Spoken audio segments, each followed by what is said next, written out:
Chapter 682. Cooperation to open a shop again, but what? Yundong had a bad feeling. Shuang chuckled. But even if we open a tea house like this, we can only prepare some ordinary tea and snacks.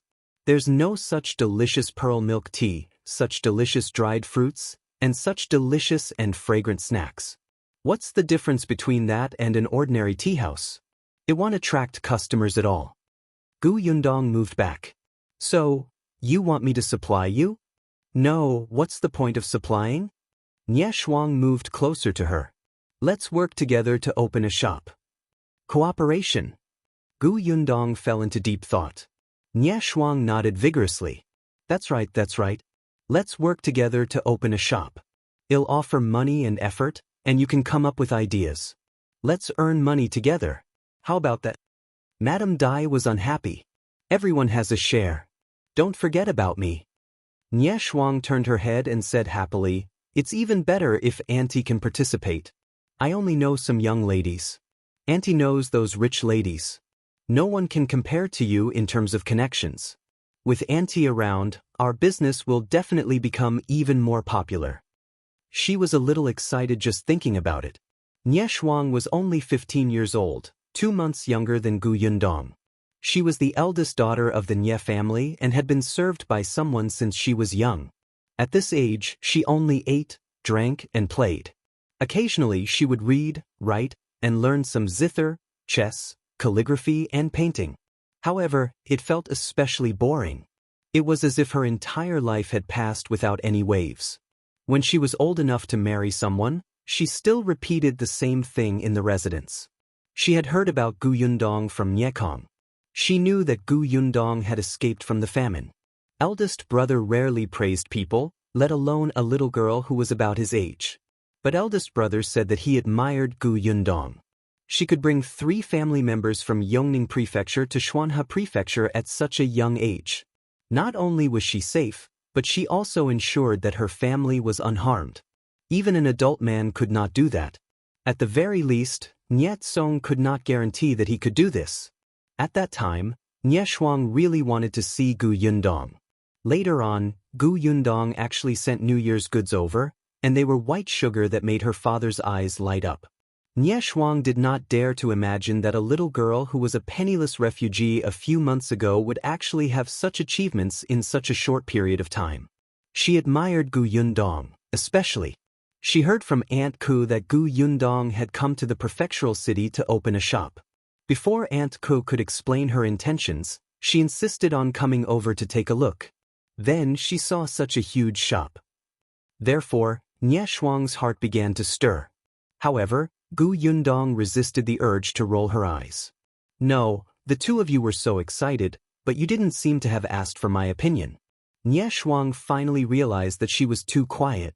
She quickly calmed down and asked nervously, Sister Yundong, are you unwilling? Madame Dai also said, We know that you've just opened a shop and are very busy. If you want to cooperate, you don't have to worry about anything else. We're here. You just have to tell us what we need to do. That's right. We'll look for the shop. We'll pay the silver. You just have to use your mouth.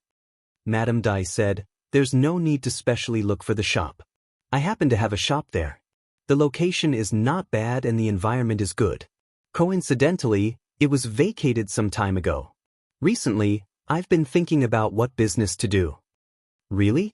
That's great. The right time, the right place, and the right people.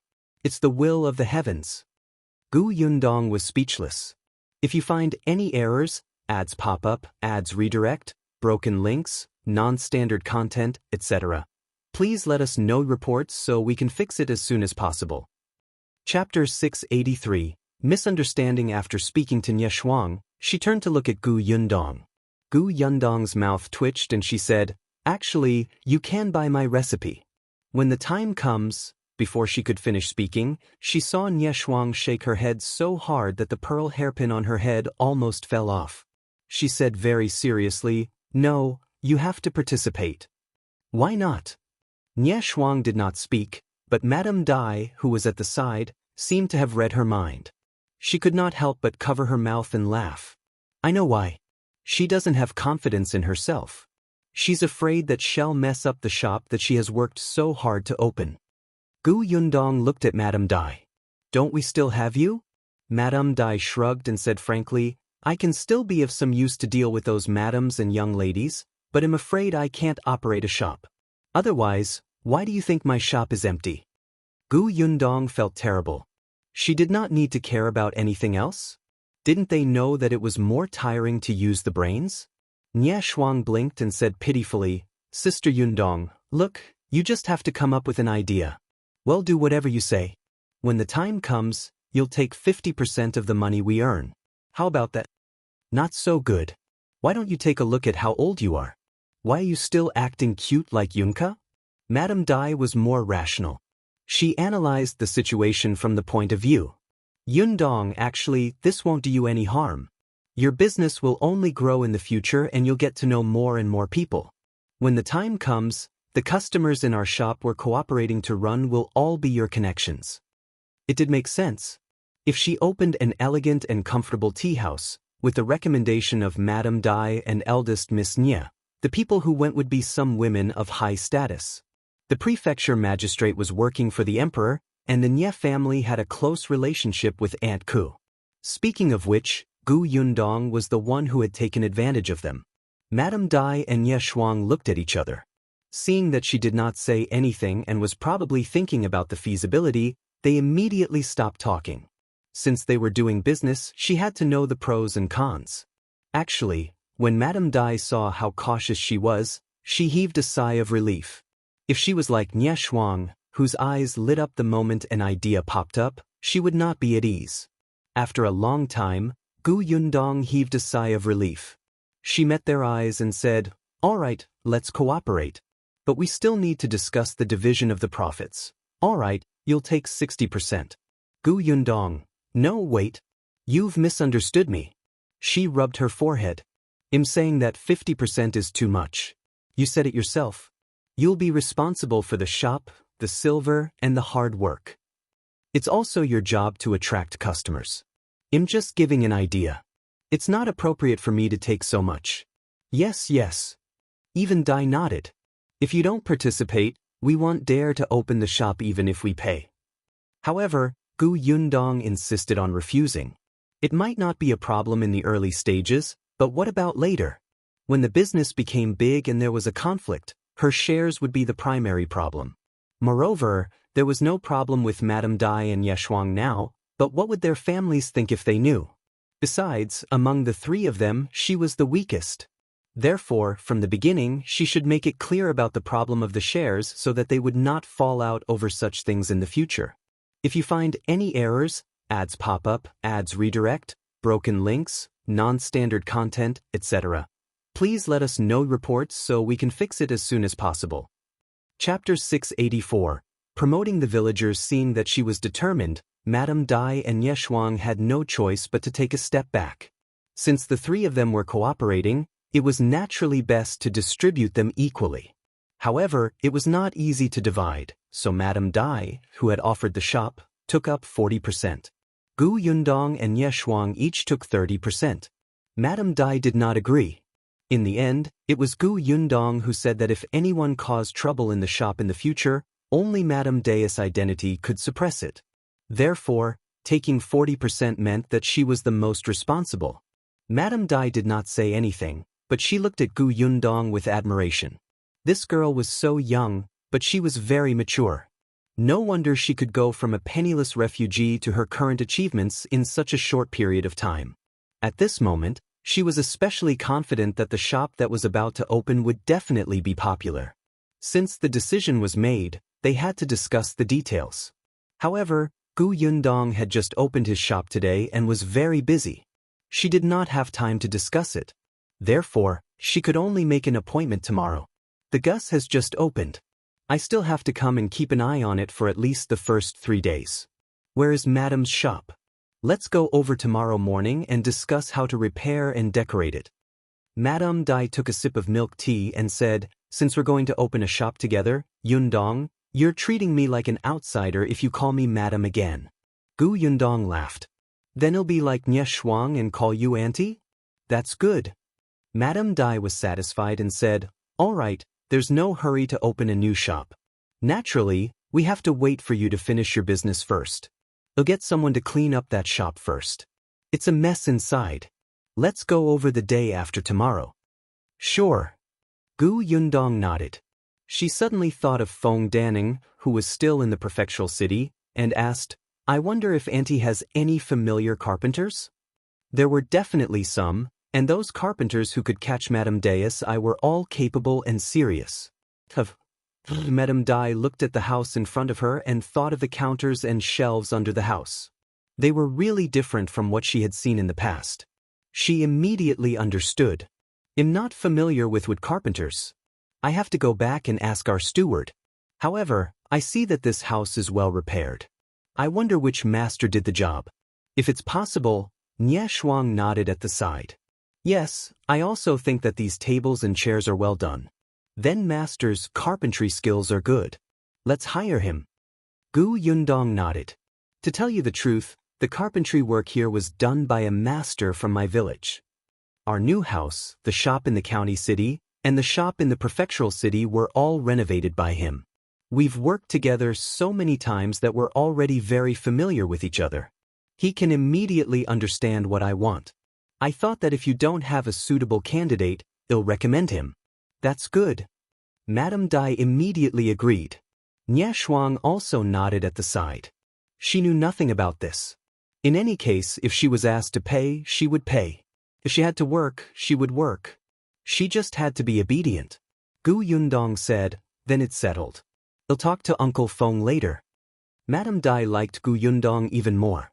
Not only was she smart, but she was also caring and would promote the people from her village. It was only reassuring to work with such a person. However, Xianxia had already calculated her private savings in her heart. She was the young lady of a merchant family, so she had quite a lot of money every month. In addition to the red packets and New Year's money that her uncles and aunts gave her every year, she was actually a little rich woman. If it was really not enough, she would borrow money from her eldest brother. As she was thinking, a loud shout suddenly came from downstairs. If you find any errors, ads pop up, ads redirect, broken links, non-standard content, etc., please let us know reports so we can fix it as soon as possible. Chapter 685. Lu Wei causing trouble. The three of them were stunned for a moment. They looked at each other and hurriedly went downstairs. The voice came from the backyard.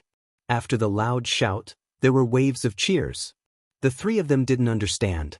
It wasn't until they stood at the entrance of the backyard that they realized that Shao Qingyuan and young Master Dai were fighting. Not only did the others not stop the fight, they even applauded as if they were watching a show. Gu Yundong frowned. She turned around and saw Lu Wei standing not far away. She hurried forward and asked, "What happened?" Lu Wei was holding a large cup in his hand. The cup contained the pearl milk tea that he had snatched from Lu Hongxiu. He was drinking it happily. Hearing Gu Yundong's question, he did not turn around. He just waved his hand and said, "It's all right, it's all right. It's just a spar." Hearing that it was a spar, Madame Dai, who came over later, heaved a sigh of relief. It would be too unreasonable to fight at someone else's shop on their opening day. Gu Yundong could tell that the two of them were not really enemies. She was just curious. Why are these two sparring all of a sudden? Speaking of this, Lu Wei became a little complacent. I heard that young Master Daoist martial arts are powerful, so I was quite unconvinced. I said that Brother Shao could fight a tiger with his bare hands and let the two of them compete. So they're sparring. Gu Yundong felt the veins on her forehead twitch violently. So, this bastard was the one who instigated the two of them to spar? The problem was that this troublemaker actually had the cheek to hold a cup of milk tea and watch the commotion from the side as if it had nothing to do with him. Gu Yundong was considering whether to steam him or braise him. Lu Wei watched with great interest and did not realize that the person beside him was Gu Yundong. However, he seemed to feel a resentful gaze coming from the other side, as if he had done something heinous. Lu Wei frowned slightly. He turned around and met Xianxia's dissatisfied expression. Her gaze fell on the cup in his hand and finally fixed on the milk tea. Lu Wei was stunned and asked, "What are you doing?" He hid the cup to his side. Shuang pursed her lips and retracted her gaze. She looked at Gu Yundong, who was standing on the other side of Lu Wei, and asked, "Why is his cup especially big?" It seemed that one cup was as big as two of hers. Lu Wei finally remembered who the voice belonged to. What the F***ck? Without looking back, he ran away with the milk tea in his hand, as if a dog was chasing him. Gu Yundong was speechless. Why on earth had she become friends with such a person? Was it too late to regret it? Could they break off their friendship? Forget it, let's pretend we don't know each other in the future. Gu Yundong turned her head and focused her attention on the two people who were still sparring in the courtyard. The two of them were unarmed and were fighting hand to hand, but it still made people's hearts surge. Gu Yundong knew that Shao Qingyuan was good at fighting, but this was the first time she had seen him fight so well. A moment later, the two of them stopped and took a step back. Young Master Dai smiled and cupped his hands. Shao Qingyuan also smiled. Gu Yundong could tell that he was very happy. Shao Qingyuan turned around and saw her. He smiled at her. Only then did Gu Yundong step forward and hand him a handkerchief to wipe his sweat. Master Dai also walked to young Master Daoist's side and rebuked, "You were too reckless. Why don't you take a look at what day it is today?" Young Master Dai smiled and walked in front of Shao Qingyuan. "If you find any errors, ads pop up, ads redirect, broken links, non-standard content, etc., please let us know reports so we can fix it as soon as possible." Chapter 686, Giving Red Packets. Young Master Daoist's name was Dai Wenhua. Although his aura was still unstable, he still looked like a graceful young master. He looked at Shao Qingyuan with admiration.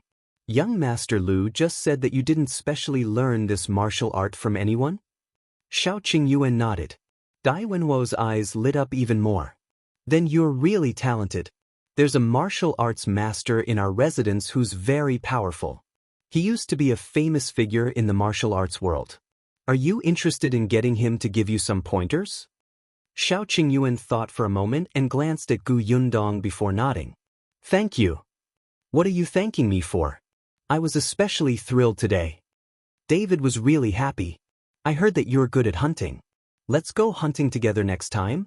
By the way, your sweeping kick just now was not bad. Where did you learn it?" "I practiced it when I fought wolves." Shao Qingyuan's words had always been concise, but he was so patient.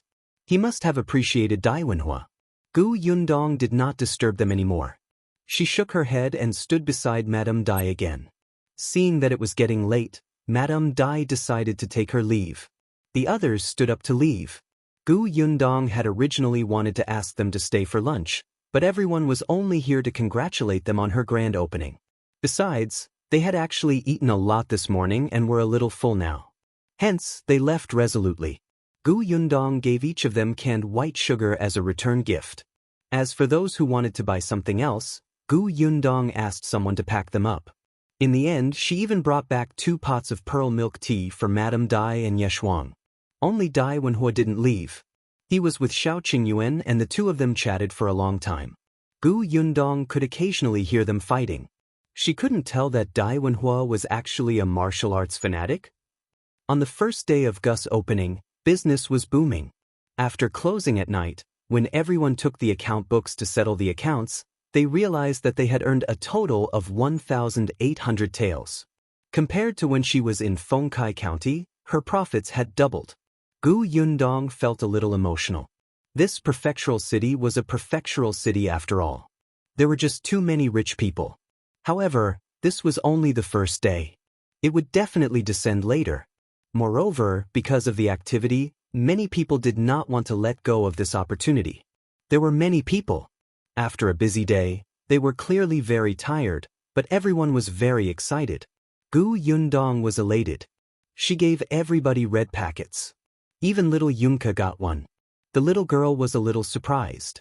"Big sister, I didn't do anything." Gu Yundong patted her head. "Who said that? Didn't you help big sister entertain your sister Shuang and Auntie Dai?" The young lady thought about it and agreed. She had introduced the pearl milk tea and was carried around by sister Shuang and Aunt Dai. Hence, she happily accepted the red packet and went to show off in front of Madame Yang. The Liu family of 4 also each had one. They did not expect that they would get a big red packet without even receiving their first month's salary. They were instantly excited. Su Changshan was the most excited. He had just taken a look and there were 2 tails of silver inside. He could cut a piece of meat when he went back later and buy cloth for his mother and sister so that they could have new clothes to wear. Su Changshan's heart was filled with gratitude.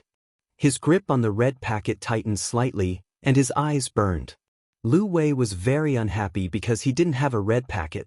He clearly helped to entertain the guests, and he even helped to wipe the tables and chairs. He was especially diligent. Gu Yundong ignored him. After the shop closed, she went to look for Feng Dan. If you find any errors, ads pop up, ads redirect, broken links, non-standard content, etc., please let us know reports so we can fix it as soon as possible. Chapter 687. Quiet in the noise. Feng Danning was also in the backyard today. He heard many people say that the structure of the shop was refreshing. While he was happy, he was also a little disappointed. Because although these people liked the place a lot, they didn't have any suitable jobs for him. However, this was also good. Business did not come easily. As long as everyone thought of him when they needed him in the future, it was enough. Unexpectedly, Gu Yundong came looking for him at night. Uncle Feng, you might not be able to leave for the time being. There's a shop to be renovated in a few days, so it'll have to trouble you. Feng Danning was so excited that his eyes lit up. Not only him, but the 2 carpenters who followed him also asked anxiously, Yundong, are you serious? Where is it? It's on Mingan Road. I'm not sure how big the shop is. I'll go take a look in 2 days. Feng Danning nodded repeatedly. All right. Then we'll wait. When the construction should start, just tell us. We can go over at any time. Gu Yundong smiled. All right, Uncle Feng, you can take this opportunity to meet with your old friends. You won't have time when you're busy later. With that, Gu Yundong went home with everyone else. After dinner, she then talked about her plans to open a shop with Madame Dai and Nie Shuang. Everyone at the dining table was stunned. Cooperate with the prefecture magistrate's wife and Miss Nie? Opening another shop? What's wrong? Gu Yundong raised her eyebrows. Can't I? Sure. Shao Qingyuan supported her unconditionally, no matter what she said. Gu Dajiang nodded repeatedly. I don't know as much about business as you do, but won't you be too tired? It's okay. I can still handle it. The others didn't say anything after hearing this. Only Shao Qingyuan shook his hand slightly. His future wife was walking too quickly, so he had to work hard to keep up. In the next 2 days, Gus' business gradually stabilized. On the 3rd day, the shop on Mingan Road was tidied up. Madame Dai invited her and Nie Shuang to take a look. The shop was quite big, even bigger than Gus. It was also a 2-story building and had a spacious backyard. After being cleaned up, without the obstruction of the shelves, it looked exceptionally empty. Madame Dai brought the 2 of them around and stood in the hall again. She asked with a smile, How is it? Not bad, right? It's not just good. It's very pleasing. Nie Shuang was too satisfied. Gu Yundong also nodded. The location is good. It's quiet in the midst of the commotion. It's very suitable for drinking tea, chatting, and reading books. The backyard is also big enough. We can also design a few isolated rooms. They can be divided into several areas. Madame Dai was a little proud when she heard that. Since this shop is fine, let's discuss how to renovate it. Yesterday, when she went back and told the prefecture magistrate about this, he still looked a little uncertain.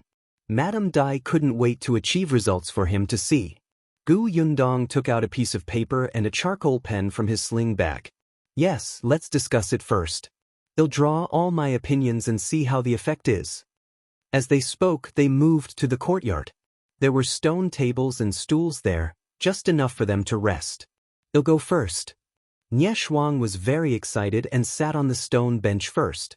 I like the long chair on Sister Yundong's 2nd floor. It's a little like a beautiful couch, but it's also a little different. It's very comfortable to sit on. As Gu Yundong listened, she drew the structural design of the shop. She moved quickly, multitasking, but Nie Shuang stopped talking.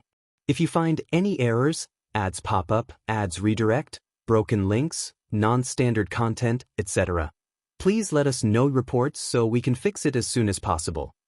Chapter 688. Female Assistant Problem. Gu Yundong was stunned and looked at her suspiciously. However, she realized that Nie Shuang was not the only one. Even Madame Dai could not help but look at the paper she was drawing on. Yundong, your drawing is too realistic. Nie Shuang's eyes widened. She picked up the painting and looked at it again and again. I feel that even if I haven't come to this shop personally, I can still imagine the exact appearance just by looking at your painting. Madame Dai was also amazed. Yundong, I realize that the more I know you, the more powerful you seem to be. How many other abilities of yours do we not know? Gu Yundong blinked and immediately laughed. Alright, now is not the time to talk about the painting. Let's discuss how to decorate first and how to arrange the tables and chairs. Nie Shuang wanted to praise her a few more times, but business was more important. She was going to open a shop now, so she had to grow up. Therefore, she started talking about the decorations in the shop again with a serious expression. The shop was big enough. There could be some decorations downstairs. There was a bar at the entrance to order for customers. There were 2 long tables in the middle that could accommodate 7 to 8 people. There was also a small round table. It didn't have to be big. It was enough to put in some food. She also set up some booths which could be blocked by a screen. Or the sofas could be placed back to back. There should be a few more windows to make the room look brighter. Due to the fact that most of the guests here were rich and idle ladies, they definitely had to bring maidservants with them when they went out. Therefore, they still needed a resting area in a corner. If they did not want maidservants to serve them during the gathering and tea time, the maidservants could wait here. The second floor was slightly smaller than the first floor, but it was much quieter and had a wider field of vision. Therefore, there were fewer tables and the distance between the customers was much wider, allowing more space. Moreover, there were books, chessboards, paintings, and everything on the second floor. They were all things that could temper one's emotions. There was also the backyard. There were a few rattan chairs in the courtyard, and some flowers had to be planted. Most importantly, Gu Yundong meant to flatten all the rooms in the backyard and rebuild them into small private rooms to give people privacy. The doors of the private rooms could be locked. The private rooms could also be decorated into various types, such as tatami rooms, women's boudoirs, and solemn studies. The more Lady Dai and Nie Shuang spoke, the more excited they became. It was as if some wild ideas that they had wanted to achieve in the past but could not, had been implemented in this shop. Gu Yundong listened and recorded. In the end, after editing and deleting their opinions, she drew 3 unique designs. The more Madame Dai and Nie Shuang looked at it, the more satisfied she was. Then, she continued to discuss what to buy in the shop. Pearl milk tea became the best thing that the 2 of them recommended. Of course, there were also all kinds of flower tea and fruit tea. There was even fruit wine with a low alcohol content. The food was pastries and snacks. Gu Yundong provided a few kinds of baked goods, as well as canned fruit shops and other things that she sold in her shop. If there was anyone who liked salty food, there was also dried rice crust, dried fish, potato chips, nuts, and so on. After picking and choosing, they left a few items and drafted the menu. Finally, the most important one was the female employee. Gu Yundong did not intend to get involved in this aspect. She believed that both Madame Dai and Nie Shuang did not lack manpower. As long as the chef in charge of cooking in the kitchen was reliable, it would be easy to find female workers. However, Madame Dai and Nie Shuang did not allow it and insisted that Gu Yundong provide a candidate. Gu Yundong was in a dilemma.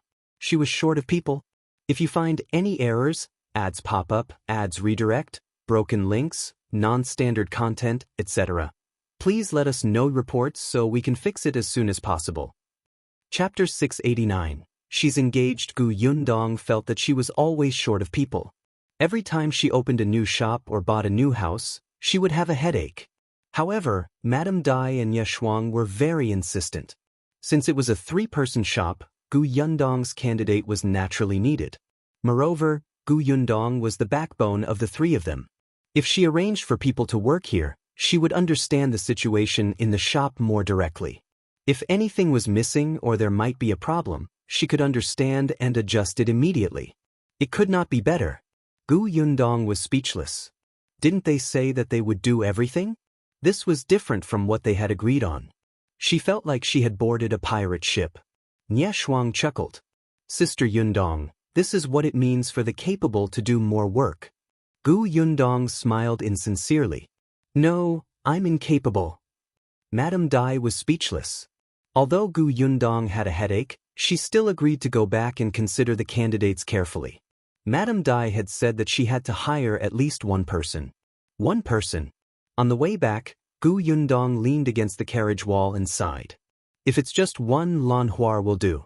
I just don't know if she's willing to come. Lan Huar was Zhuangzi's younger sister.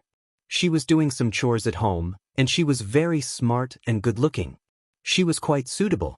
Previously, when Gu Yundong's workshop was recruiting, Lan Huar did not come to apply for the job twice.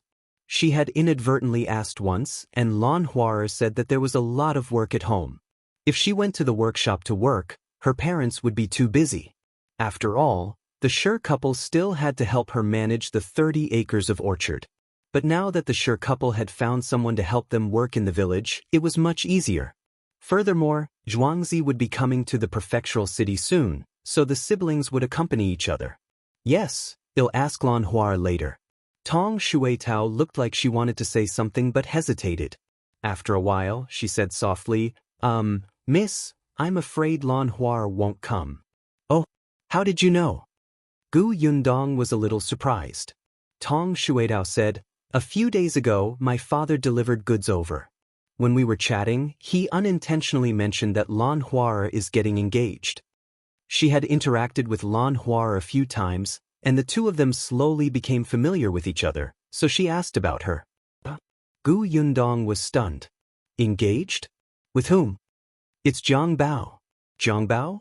Gu Yundong felt that this name was very familiar. Not long after, she suddenly remembered. It's him? The shop assistant from Brother Shao's pharmacy? Gu Yundong had a deep impression of him. When the man first met her father, he was so indignant that he almost chased the two of them out with a broom when Gu Dajiang deliberately made things difficult for Shao Qingyuan. Later on, when he found out her father's identity, his attitude changed 180 degrees. He flattered her father so much that even Gu Dajiang couldn't take it anymore and hurried out. She did not expect him to be engaged to Lan Huar. Tong Shuetao said, I heard that it was Zhuangzi who set them up. Zhuangzi and Zhang Bao have a good relationship. He seems to be a reliable person. His family is simple, and his parents are reasonable people. Hence, he entrusted his sister to Zhang Bao. Before Shu came, the two families had just decided to marry them next year. Gu Yundong blinked. They were engaged just like that? Is Lan Huar satisfied with Zhang Bao? Tong Shuetao nodded. The two of them have met before. I heard that they're quite satisfied. Therefore, Lan Huar would most likely not come to the prefecture capital. Thus, Gu Yundong could only look for a new candidate. However, this time, another figure quickly popped up in her mind. If you find any errors, ads pop up, ads redirect, broken links, non-standard content, etc., please let us know reports so we can fix it as soon as possible. Chapter 690. Let Su Qing come. Thinking of her, Gu Yundong immediately asked Tong Shuetao to turn her horse around. Gu Yundong did not know many people, but there were a few who left a good impression on her. One of them was Su Changshan's sister, Su Qing. The first time they met, she was actually more satisfied with Su Qing's personality than she was with Su Changshan. It was just that the shop did not recruit female workers. Otherwise, it would be easier for Su Qing to attract customers with her straightforward personality. Moreover, Su Qing was not bad-looking either. She had a very likable appearance. Coincidentally, her way home was in the same direction as her way to the Su family. It was good to take this opportunity to ask Su Qing for her opinion. If the girl was unwilling, she could only find someone else. It was still early when Gu Yundong arrived at the Su residence. Su Changshan had yet to get off work and return home. The carriage stopped outside the alley as usual. She and Tong Shuetao walked in. It was unlike the last time she came. There were not many people at the entrance of the Su family's house. Even if the neighbors passed by his house, they seemed to have to avoid him. However, when she arrived at the Su family today, she could still see many people looking at the Su family's courtyard door. She did not know what they were looking at. When Gu Yundong came over, their gazes fell on her. Gu Yundong was already used to such gazes. She only asked Tong Shuetao to knock on the door. She stood outside the door and waited. With a glance, she saw Madame Sun again. When Madame Sun met her gaze, she immediately shrank her neck. She no longer had the arrogance and mockery Gu Yundong had seen the first time. She hurriedly entered her house and only quietly opened the door a crack to look out. The corners of Gu Yundong's mouth twitched. Mother Su happened to hear the commotion and came to open the door. When she saw her, she was stunned for a moment and quickly moved aside to invite her in. "Why is Boss Gu here?" She closed the door as she invited her in. After taking a few steps, she felt uneasy and asked, "Did something happen to Changshan?" Gu Yundong shook her head with a smile. "No, he's fine. I came here today for something else. Is Su Qing here? I'm looking for her." "Yes, yes, yes." Mother Su quickly nodded and shouted, little Qing, come out quickly. Boss Gu is here. She's looking for you." Su Qing ran out of the kitchen in a hurry. She was surprised to see Gu Yundong. "Boss Gu is looking for me? Okay." Gu Yundong entered the central room and did not beat around the bush. She told Su Qing that she wanted to open a new shop. Moreover, this shop specialized in entertaining ladies, so she needed a female shop assistant. She asked her if Su Qing wanted to try. The salary was a little less than Su Changshan's. It was 2 taels of silver a month for now. Of course, this was only temporary. If the business in the shop was good, the salary would definitely increase. Su Qing was stunned. Her mother also stood rooted to the ground in shock, unable to recover for a long time. What did Boss Gu just say? Not only did Boss Gu hire her son as a shop assistant, but she also wanted to hire her daughter as a female shop assistant? The salary was not low. If little Qing went too, the sibling's salary would be 5 taels. Moreover, Boss Gu was very generous. 2 days ago, on the first day of business at Gus, she actually gave him a red packet of 2 taels of silver.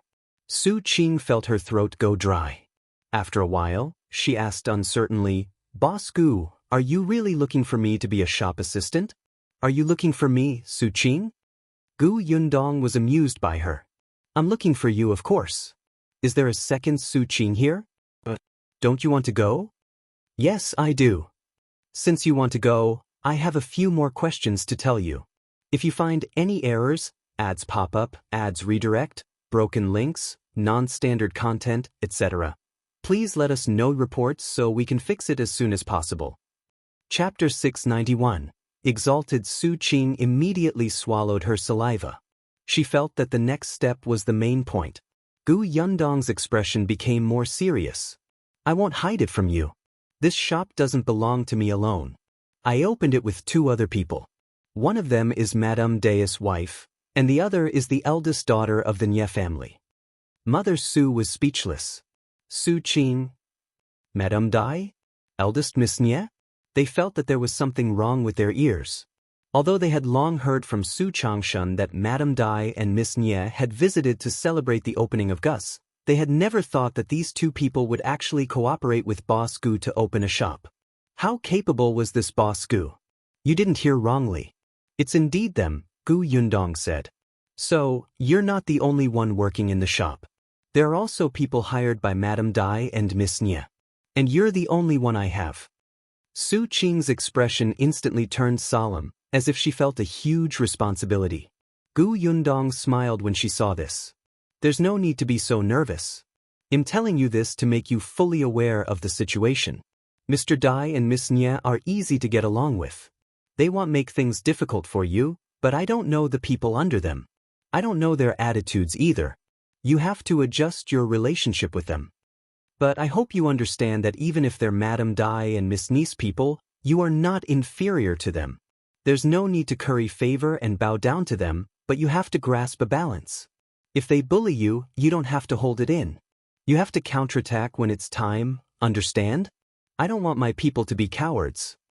Su Qing thought about it and could roughly understand what Boss Gu meant. Therefore, after a while, she nodded and said, I understand. I represent you.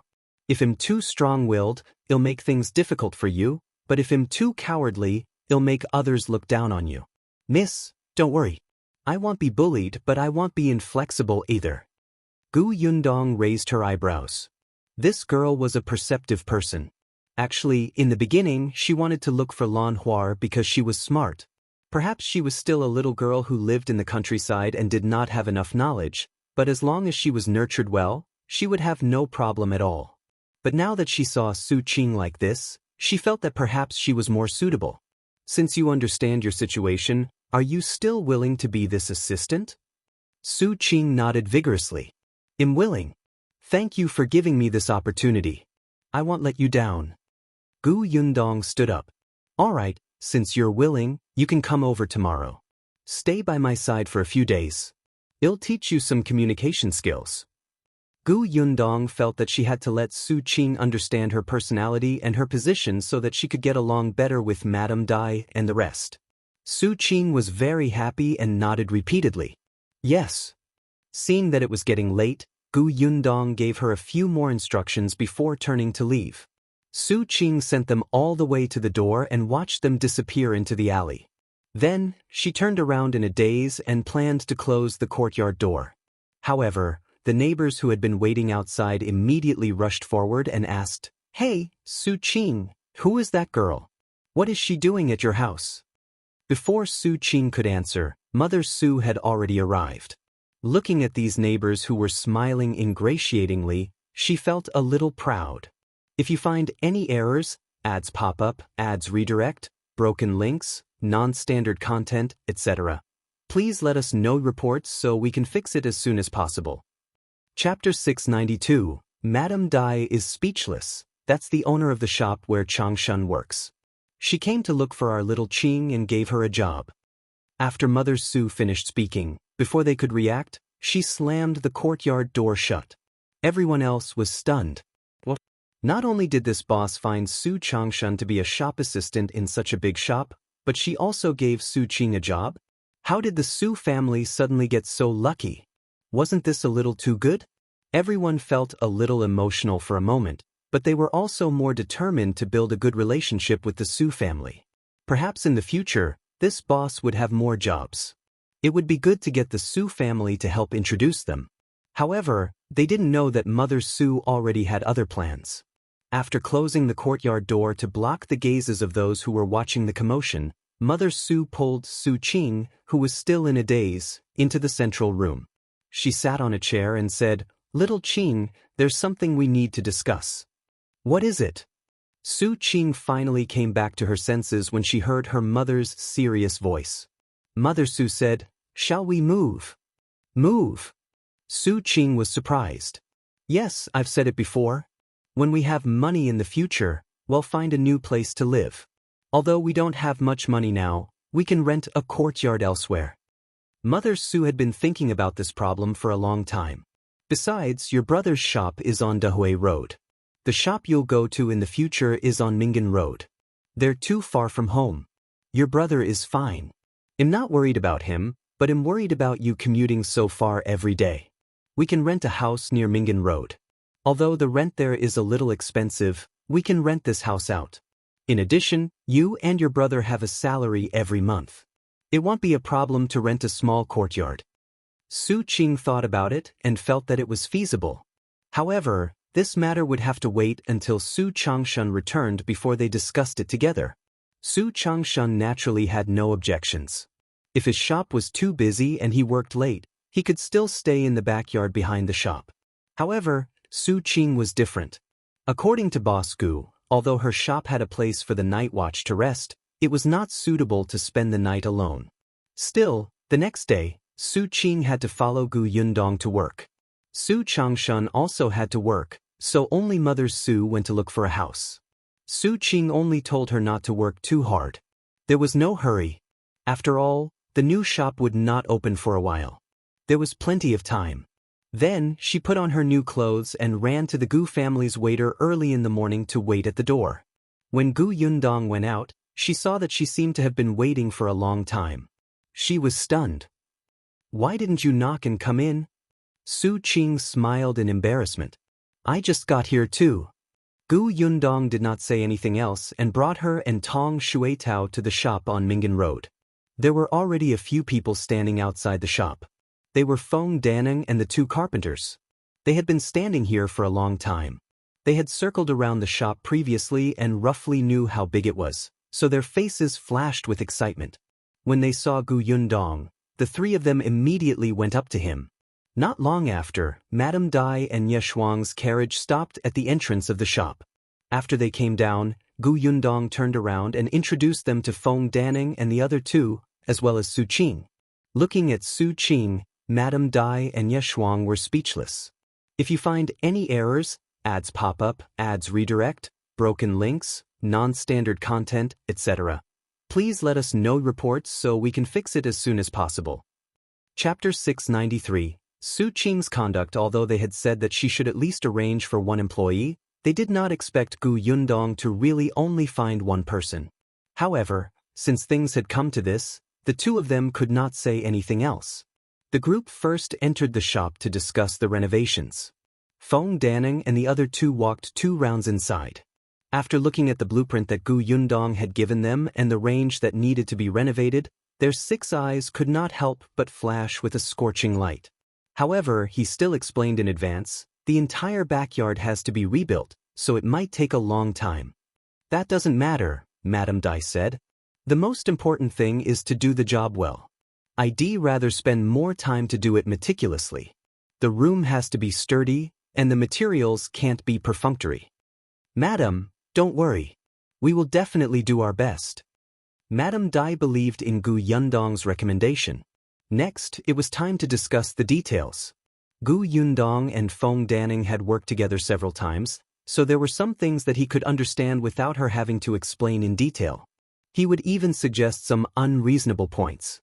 Therefore, in just half a day, they had already decided on how to renovate this shop. During this period, Su Qing was the one who poured tea and handed over pens and paper. Gu Yundong did not tell her, but she was very self-aware. Not only did she do it in an orderly manner, but she was also exceptionally considerate. After observing her for a day, Gu Yundong was very satisfied. Ye Shuang had a carefree personality and did not pay much attention to it. After all, she was the eldest daughter of the Nye residence and had a maidservant serving her all the time. She was already used to having someone take care of everything for her. However, Madame Dai could see it clearly. Hence, on the way back, she sat in the same carriage as Nye Shuang and could not help but say, although Yundong only found Su Qing, that girl can surpass others by several times. No wonder she can do business so well. Just in terms of hiring people, she makes others feel ashamed. Nye Shuang was at a loss. Seeing this, Madame Dai couldn't help but poke her head. After a while, she told her about Su Qing's performance in the shop today. Nye Shuang was suddenly enlightened. "I see. In that case, the person I chose is really too different from Su Qing. I was thinking of bringing her over to show you tomorrow. Now that I hear you say that, I think I have to change people." Nye Shuang's thinking was quite good. If she had to hire someone, she would choose the servants' children. Their indenture was in her hands and they could be trusted. After returning yesterday, her mammy had recommended 2, and so did her maidservant and 2 sisters. Even those with good culinary skills in the kitchen were suitable to work in the kitchen of the shop. She felt that there was no problem. The servants in the residence were used to serving people. Wasn't going to the shop to entertain those madams and young ladies just working in another place? But now that she heard what Madame Dai said, Nye Shuang could not help but think more. Especially with Su Qing as a reference. For example, Su Qing was good-looking, Su Qing was diligent in her work, Su Qing spoke sweetly, Su Qing was not afraid of hardship or fatigue. Nye Shuang immediately had a headache. It was not easy to find someone. Just based on looks alone, she had already eliminated the 2 people recommended by the mammy yesterday from her mind. Madame Dai frowned slightly. Her head hurt even more badly because she did not only have to hire the waiters and kitchen staff. She was also the one who chose the shopkeeper. If you find any errors, ads pop up, ads redirect, broken links, non-standard content, etc., please let us know reports so we can fix it as soon as possible. Chapter 694. Departure. News. The shopkeeper was different from the shop assistant. She had to be knowledgeable and capable.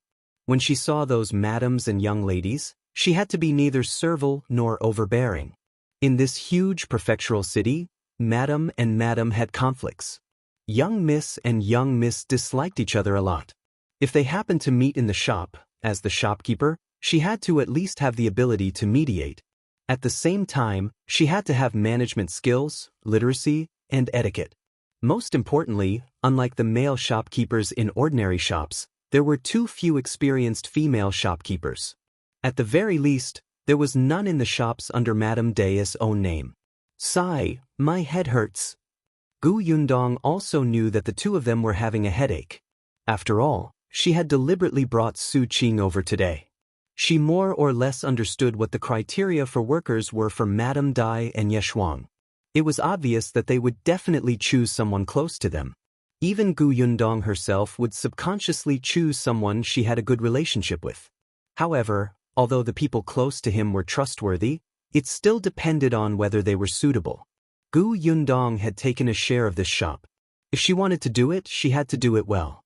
She believed that Su Qing's trip today would be very effective.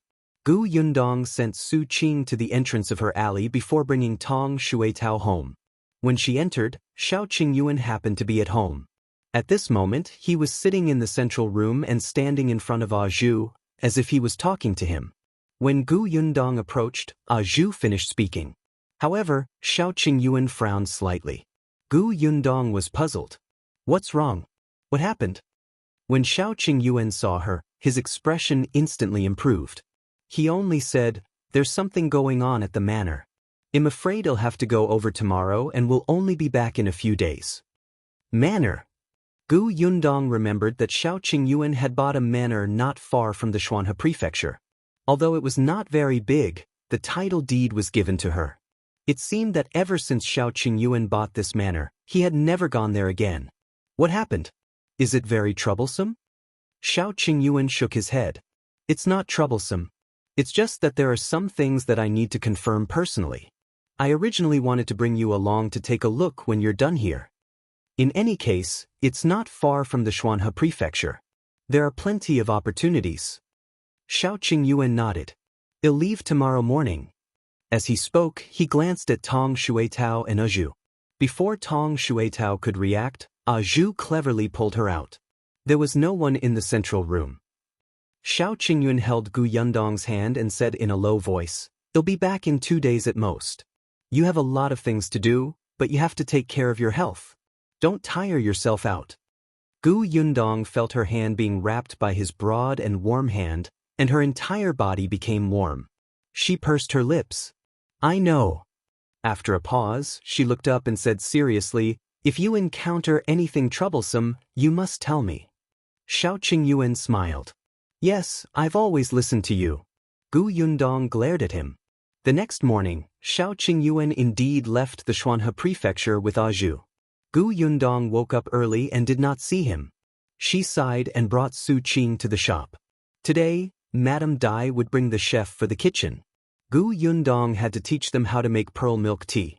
The kitchen was filled with people who had signed a death contract with Madame Dai.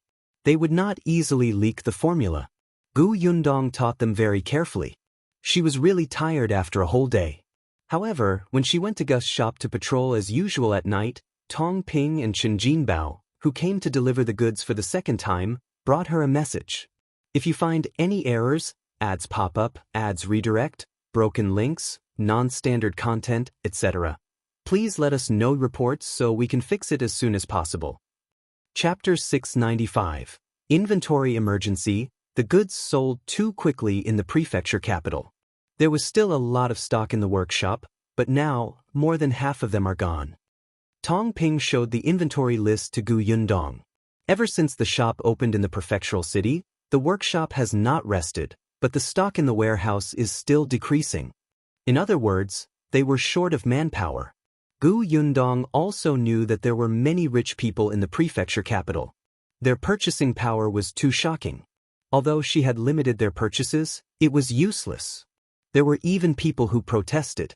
Gu Yundong had originally planned to go back and start expanding the workshop after the shop was opened. Unexpectedly, Mr. Dai and Ye Shuang suddenly wanted to open a milk tea shop on a whim. However, these two people did not know much about this aspect, so she had more responsibilities. She was occupied and delayed. However, she had already completed all the things she needed to do in the past 2 days. The renovation of the shop, the selection of the shop assistants, and other trivia could be done by Madame Dai. It was indeed time for her to go back to Yongfu village to take a look. Gu Yundong accepted the list and expressed that she knew what to do. She said to Tong Ping, "I'll go back as soon as possible. Tell Tong and to recruit a group of people first. I'll screen them when I get back." Last time, it was Tong In who went through the first round of the interview first. At that time, he was still very nervous. This time, he should be much more proficient. Gu Yundong intended for him to be fully in charge of the workshop in the future. Since she was not around this time, it was a good opportunity for him to gain experience. Tong Ping immediately agreed. They did not stay in the prefectural city that day. As they had an appointment with someone to purchase the fruits, they left the Xuanhe prefecture before the city gate closed. Since Gu Yundong was planning to go back, she had to settle many things first. Su Qing had been by her side for 2 days. Gu Yundong was no longer worried about her. She only asked her to go to the shop more often after she left. Occasionally, the girl could also go to Gus to see how her brother treated customers as a shop assistant. It was always beneficial for her to read and learn more. It was no longer a problem for Feng Danning with the blueprints. Other than the 2 carpenters who followed him, he also hired a few more people. They were people he had met in the prefectural city previously. They had a good relationship and were skilled. Gus had also stabilized. With the deterrence on the first day of business, basically no one dared to come and find trouble. On the other hand, the next day, she went to look for Madame Dai and Ye Shuang to say goodbye. The 2 of them were very reluctant. They had not even given their shop a name, and the helpers they had chosen had not been introduced to Gu Yundong. The cook's skills were not very good, and they felt that there were still many questions that they had yet to figure out. Now that Gu Yundong was leaving, they felt inexplicably flustered. Gu Yundong's face darkened. She thought to herself that returning to Yongfu village at this time was indeed the right decision. If she continued to stay here, she would probably have to decide everything in the shop. Didn't they say that they would pay money and do everything? Gu Yundong felt that it was necessary for her to nurture their ability to be independent. If this continued, they would become more and more dependent on her. Didn't they know that she was still a child? Hence, she said decisively, if there's anything, you can discuss it. As for anything that needs 3 people to decide, you can write to me. Don't worry, I'll definitely come back when the shop opens. Madame Dai and Ye Shuang had no choice but to nod and let her go back. Gu Yundong heaved a sigh of relief. In the end, she bid farewell to her parents and sister. If you find any errors, ads pop up, ads redirect, broken links, non-standard content, etc., please let us know reports so we can fix it as soon as possible. Chapter 696, Clothes Making Vacation. Gu Dajiang was fine. Yongfu village wasn't far from the Xuanhe prefecture, so it was easy for them to meet. But Madame Yang and Gu Yunke did not quite understand. They remembered that the last time they parted ways with Big Sister, they did not see each other for several months. This time, when they heard that she was leaving, the 2 of them pouted and hugged her, unwilling to let go. Gu Yundong and Gu Dajiang didn't know whether to laugh or cry. They'll come to the prefecture capital in half a month at most. It's not like we'll be apart for long. Be good. Gu Dajiang also said, there's no need for half a month. In a few days, it will be time for the clothes-making vacation. I'll bring you back. When the time comes, we'll bring Yunshu and Yuanji to the prefectural city to take a look. Clothes-making vacation? Not only were Madame Yang and Gu Yunke confused, but even Gu Yundong was confused. It was rare for Gu Dajiang to see her reveal such a confused expression. He couldn't help but rub her head and explain, in addition to the 1-day leave every 10 days, the academy also has farming leave every May, as well as clothing leave. It's usually after mid-September.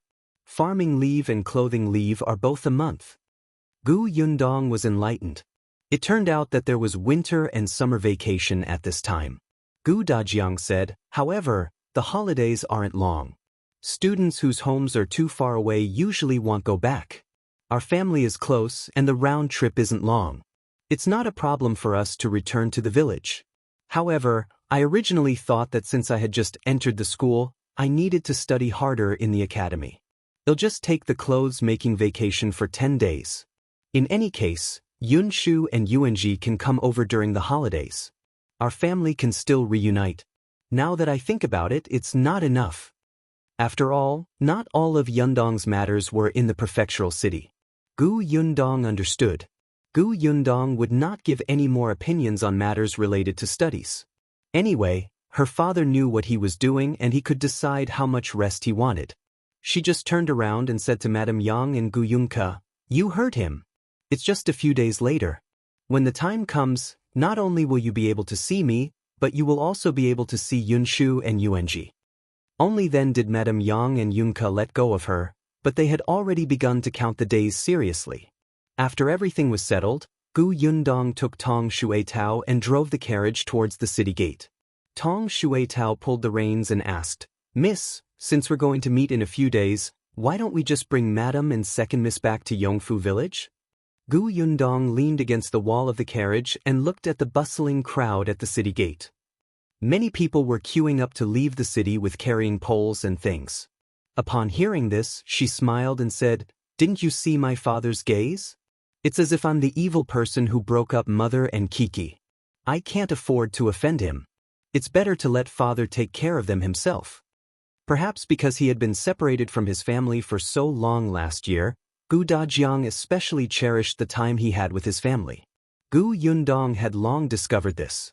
Every day, when her father came back from school, he would first confirm that his wife and daughter were around before he heaved a sigh of relief. He might have thought that their reunion was a dream. If he was not careful, he would wake up from this dream and his family would disappear. This situation would probably continue for a while before her father slowly adapted. Tong Shuetao did not really understand this psychological problem.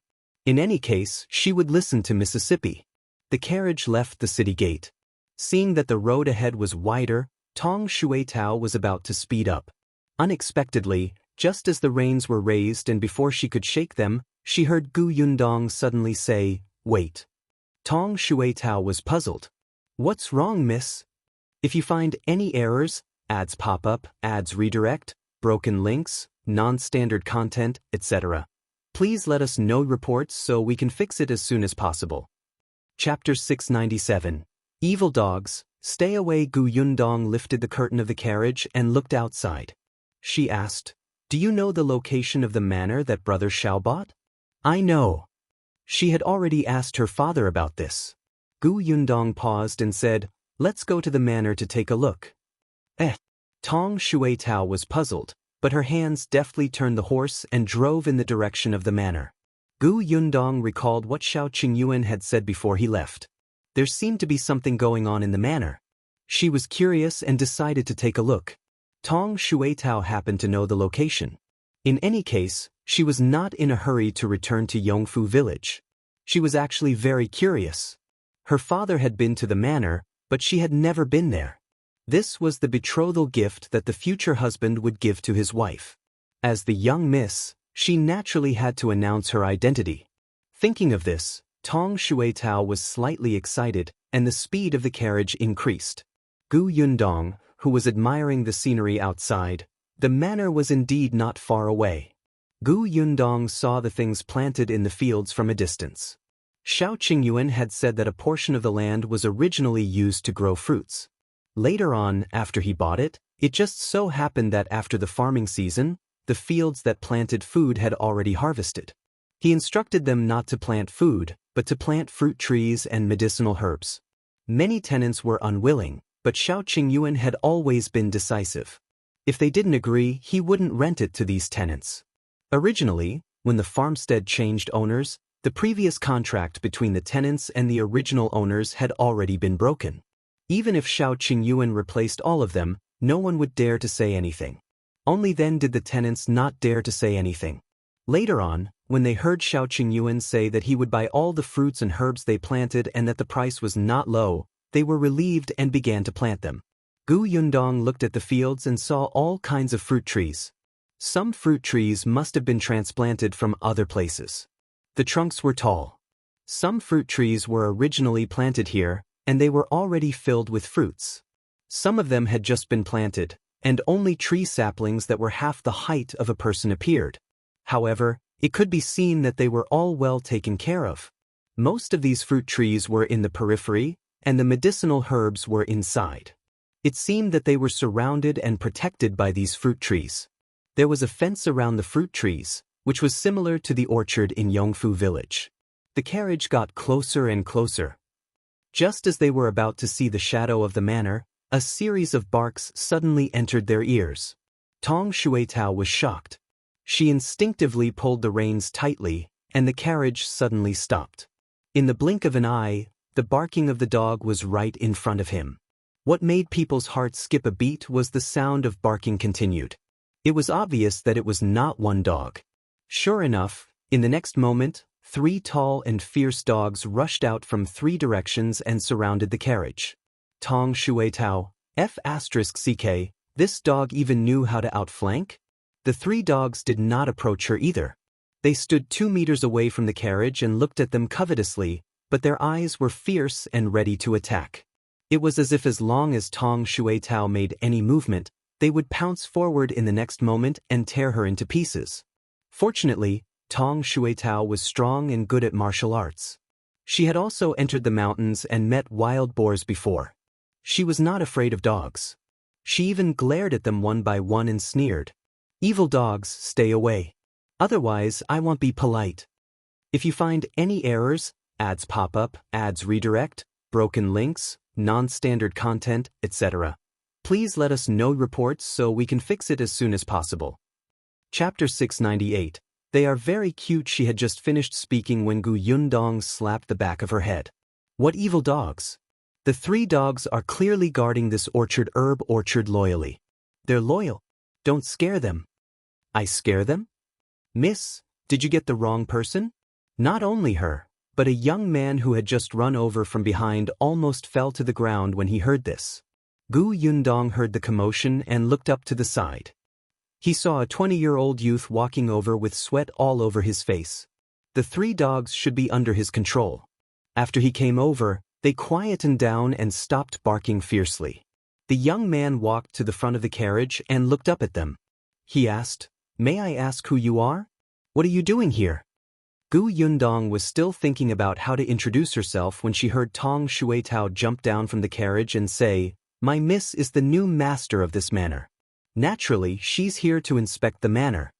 Gu Yundong was speechless. Wasn't this introduction a little shameless? The young man was speechless. Should he let the dogs bite them? He had heard of people who came to find trouble and pretend to be acquaintances, but he had never seen anyone directly come to pretend to be his master. The 2 women probably didn't know that the boss happened to come to the manor yesterday, right? Seeing that the young man was frowning and seemed to be about to release the dogs to bite someone, Gu Yundong explained more clearly, "Shao Qingyuan is at the farm, right? We're here to look for him." Only then did the expression on the young man's face relax. She knows the new boss? Then she shouldn't be here to do bad things. "Who are you people?" "My name is Gu Yundong, and Before she could finish speaking, the young man's eyes lit up. "You're Madame Dong? You know me?" The young man nodded repeatedly. "No, I don't." "Then why are you nodding?" "But the boss said that he has a Xianxia copyright with the surname Gu." Tong Shuitao secretly whispered into Gu Yundong's ear, "Miss, your future husband is afraid that you will run away. You haven't even come to the manor yet, but he introduced you to the people here." There was no need for her to say anything. Gu Yundong's heart was warm. She looked at the young man. "Shao Qingyuan came to the manor yesterday, right? Can I go meet him now?" "Of course." The young man was even more certain of her identity when he saw that she knew about the boss' visit yesterday. He called out to the 3 fierce dogs and told them to continue guarding. Then, he came over to hold the reins of the carriage and led Gu Yundong inside. As he walked, he introduced, Big Black and the others are actually very obedient and intelligent. With them guarding the orchard here, no one dares to come. Previously, a few people wanted to steal fruits, but they were surrounded by Big Black and the others and almost peed their pants. As he spoke, he felt that she was a little vulgar. How could he say that they peed her pants in front of Miss? The young man quickly laughed dryly and said, In short, Big Black and the others were just afraid that you're bad people, Mississippi. They didn't mean to scare you. Gu Yundong could tell that he was afraid that she would be frightened and cause trouble for the three dogs. She smiled. I can tell that they are indeed very cute. Gu Yundong gave him a small piece of silver. Take this and buy some meat bones for them. Treat it as a bonus. The young man was stunned for a moment before he smiled happily. It's good that you don't blame them. I can't accept this silver. The owner has given money to me. I'll take good care of Big Black. As they spoke, the carriage had already arrived at the entrance of the manor. If you find any errors, ads pop up, ads redirect, broken links, non-standard content, etc., please let us know reports so we can fix it as soon as possible. Chapter 699. Master is not here. Gu Yundong jumped down from the carriage and threw the small piece of silver to him. Take it. This is compensation for their hard work. As she spoke, she asked Tong Shuetao to knock on the door. The young man felt that the silver was a little hot in his hand. He wanted to refuse, but footsteps were already coming from the manor. The young man thought for a moment and did not refuse. He put away the silver. Soon, the door of the manor was opened and a woman in her 30s came out. She was stunned when she saw Gu Yundong standing outside.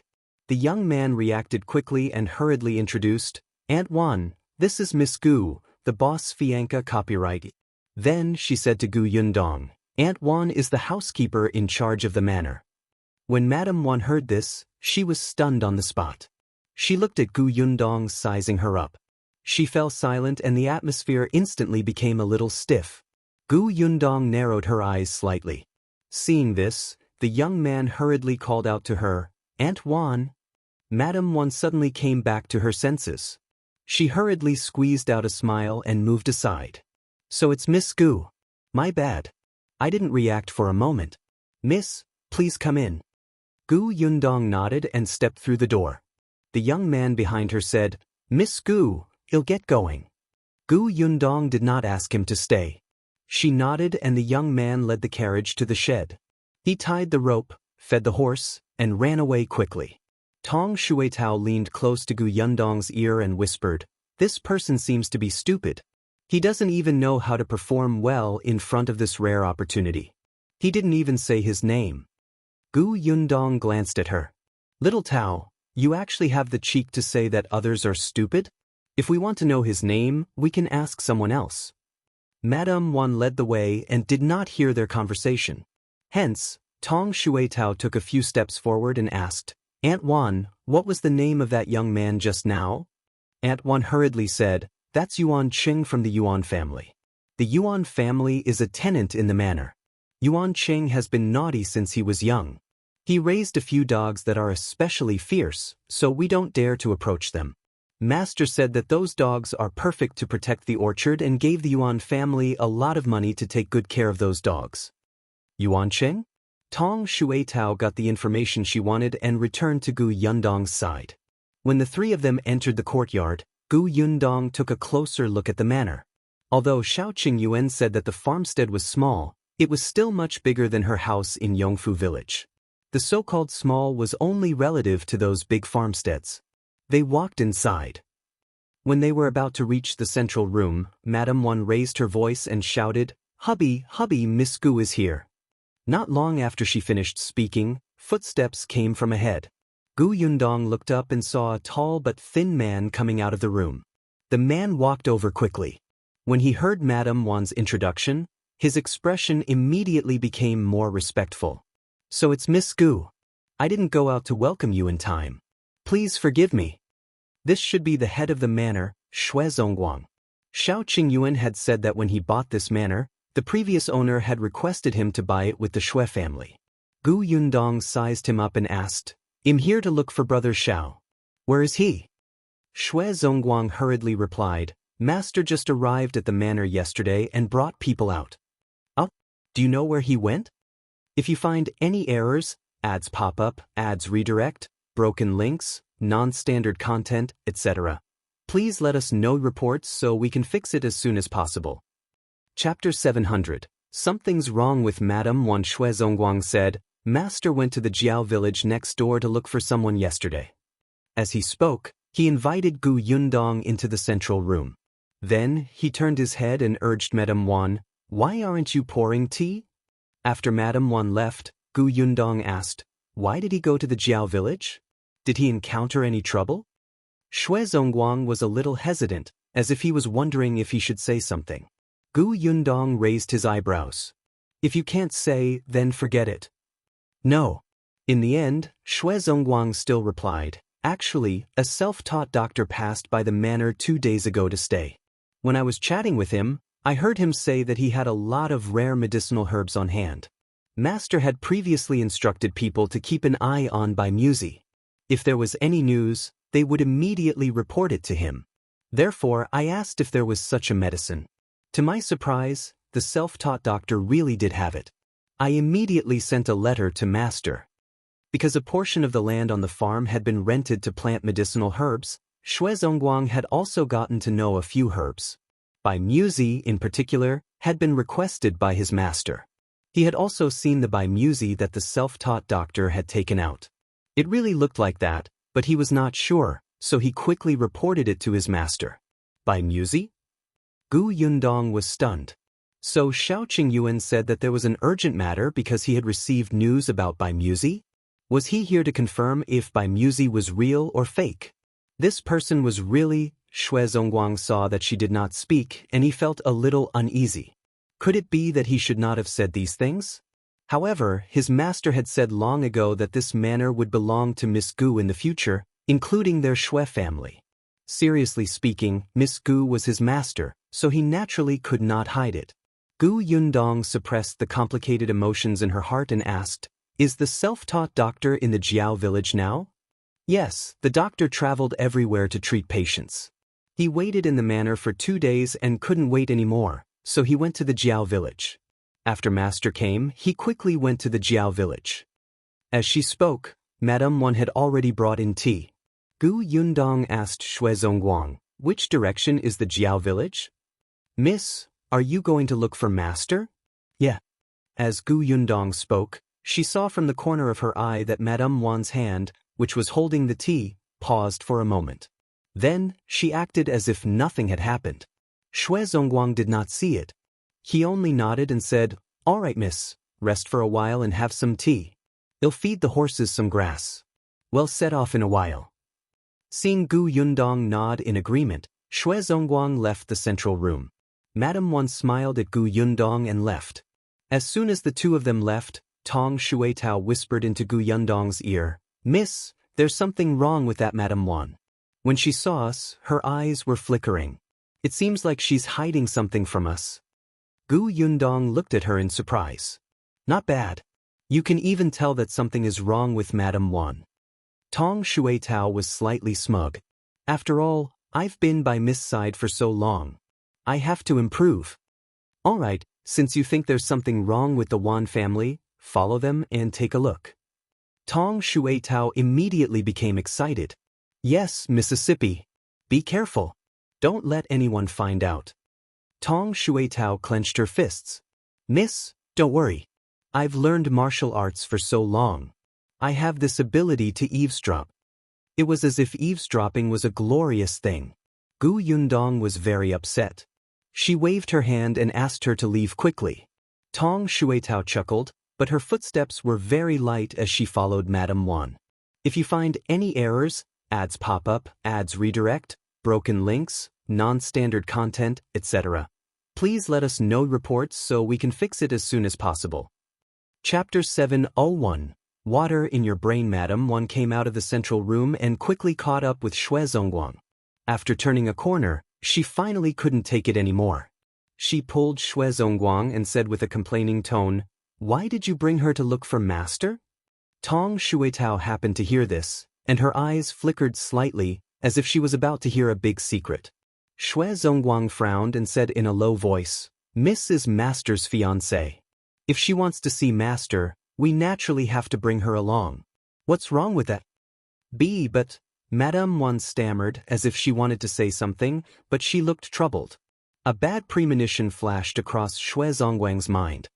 He looked at her abruptly. Are you hiding something from me? No. Shui Zongguang had been married to her for many years. Seeing her like this, how could he believe her? His tone immediately became heavier. Tell me, what are you hiding from me? Madame Wan was a little afraid of him. Seeing his dark expression, she couldn't help but shrink her neck and say softly, Didn't Qiner like Master? Early this morning, she saw that Master hadn't returned, so she went to the Jiao village. What if that girl goes there too? Wouldn't they bump into each other? Her voice was soft, and Tong Shuitao finally heard it clearly. She immediately widened her eyes and covered her mouth to prevent herself from exclaiming. Shui Zongguang widened his eyes and looked at Madame Wan, who was shrinking her neck in guilt. His expression was especially ugly. Are you trying to anger me to death? I told you last time that Master has a fiancée. Moreover, anyone with a discerning eye can tell that he values Miss Gu very much. I asked Qiner to put away her thoughts. In the end, not only did she not give up, but you also helped her hide it from me. Is there water in your brain? Madame Wan was a little afraid of him, but she was still a little unconvinced. You said it yourself. She's just a fiancée. Moreover, why are you so sure that Master values that Miss Gu? Our Qiner is so beautiful. No one within a 5-kilometer radius is more beautiful than her. Moreover, Qiner doesn't have to be Master's wife. Being a concubine is Qiner's blessing. Shut up. Shui Zongguang could not stand it anymore. His fingers trembled as he pointed at her. As expected of a woman's opinion. Let me tell you, if you continue to allow Qiner to get close to Master, we won't be able to live. It's not as serious as you say. Shui Zongguang saw that she did not know what was good for her, and the veins on his forehead were about to explode. As expected, you've stayed in the manor for too long. You're so stupid that you can't even differentiate between master and servant. With that, he didn't look at Madame Wan again and just walked forward even faster. Madame Wan was stunned for a moment. She quickly took a few steps forward and asked, Where are you going? Send Miss to the Jiao village and bring Qiner back. You search for a good family the next few days. I'll go to Master and ask for his grace to marry Qiner off as soon as possible. Madame Wan was shocked. Do you have to do this? It's for our family. Tong Shuitao no longer listened. She turned around and walked back into the central room. Gu Yundong was standing in the courtyard and looking at a jujube tree in front of her. The jujubes on the tree had already ripened. She pulled some slightly and plucked a large bunch. She casually wiped them with her clothes and took a few bites. Yes, they were quite sweet. Chapter 702. How bold Tong Shuitao watched anxiously. She went to her side and said, Miss, you are still eating dates. Something bad has happened. What's the big deal? Gu Yundong moved the dates in her hand to her. Do you want to eat them? They're quite sweet. Is that so? Tong Shuitao took one and stuffed it into her mouth. Then her eyes lit up. It's really quite delicious. I'll pick some and bring them back. She paused for a moment. Can I pick them? Brother Shao bought this farmstead. Everything here belongs to him. Do you think we can pluck them? Tong Shuitao immediately became happy. However, just as she was about to reach out, she immediately retracted her hand. Miss, I was talking about serious matters. I almost forgot about it when you interrupted me. You almost forgot about that? I don't think it's a serious matter. Gu Yundong stopped after eating a few.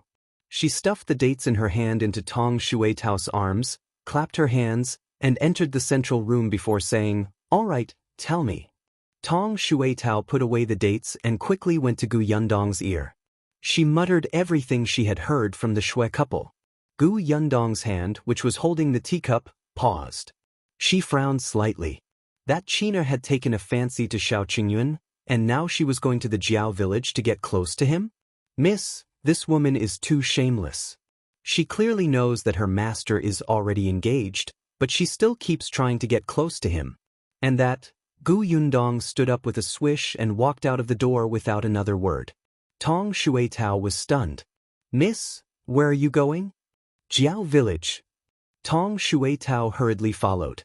She ran so quickly that her dates almost flew away. Gu Yundong walked very quickly. Just as he reached the door, he bumped into Zongguang. Zongguang was stunned. Miss, the carriage is already at the door. Are we going to the Jiao village now? Gu Yundong nodded and walked out of the door expressionlessly. For a moment, Zongguang was very nervous. He could clearly feel that Gu Yundong's expression was much colder than before. He even saw Tong Shuitao, who was following behind, glare at him. Zongguang frowned, but he did not dare to delay any longer. After Gu Yundong and her companion got into the carriage, he sat on the shaft and headed straight for the Jiao village. Tong Shuitao sat opposite Gu Yundong and watched as Miss closed her eyes and did not speak. Her heart was beating like a drum. Miss seemed to be angry. Had she been too straightforward just now? She should have been more tactful and prepared Miss mentally. It was all Qinger's fault. That vixen was shameless. Tong Shuitao scolded Qin in her heart. However, Gu Yundong, who was sitting opposite her, had mixed feelings. She wasn't angry. She was just a little unhappy. When she heard the news, she became a little frustrated. Perhaps Shao Qingyuan's reputation in Yongfu village was not good, so the women in Yongfu village and even the nearby villages did not dare to approach him. Most of them ran away when they saw him. So much so that Gu Yundong almost forgot that Shao Qingyuan was also a very handsome man. He was a person who made women blush and their hearts beat faster. After leaving Yongfu village, there would probably be many women who did not understand Shao Qingyuan's personality and wanted to pounce on him. Gu Yundong had always been busy. In addition, Shao Qingyuan had always put her first, giving her a sense of security. She had never thought that a woman would try to steal him away. This Qin was indeed bold. Chapter 703 Came out of reputation. The carriage traveled quickly and soon arrived at the entrance of the Jiao family village. Zongguang asked the villagers where the self-taught doctor lived. Sure enough, someone pointed at the village chief's house and said, "Over there. Do you see that big house? He's been staying there for the past 2 days." As he spoke, the villager added, "You're also here to see that doctor? That's unfortunate. Dr. Lu happened to enter the mountain to pick herbs. He went yesterday. I don't know if he can come back today." Pick herbs? Gu Yundong looked at the mountain not far away. This mountain was not as big as Yongfu village, but it was not small either. But it didn't matter. She wasn't here to look for a doctor. Hence, Zongguang changed the question. "Then do you know that a young master surnamed Shao came here yesterday?" "Oh, you mean young Master Shao? I know him." The villager nodded. "He's also at the village chief's house. He should still be there." "Thank you." Zongguang thanked him and drove the carriage towards the big house pointed out by the villagers.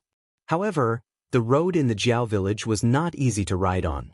The path was very narrow, and the carriage could not pass through. The three of them could only get out of the carriage and tie it to the door of a farmer's house. They asked someone to help keep an eye on it before walking towards the village chief's house. After taking a few steps, Zongguang suddenly stopped in his tracks and pointed in the direction of the village chief's door in surprise. "Miss, that's Dr. Lu." Gu Yundong looked up and saw a middle-aged man carrying a medicine basket slowly walking towards the village chief's courtyard. It seemed that they had come at the right time. Dr. Lu had just returned. Moreover, Dr. Lu seemed to be quite popular in the Jiao village. As soon as he entered the courtyard, a few villagers followed him. She even shouted, "Dr. Lu, you're finally back. Have you collected all the medicine?" "Dr. Lu, my grandson's cough is getting worse. Did you find the herb you mentioned yesterday?" "Dr. Lu, I felt a little dizzy just now. Take my pulse. Am I sick?" "Dr. Lu." A few people entered the courtyard, and the village chief's house instantly became lively. Gu Yundong frowned. Zongguang, who was beside her, said, "There's no physician in the Jiao village. This is the countryside.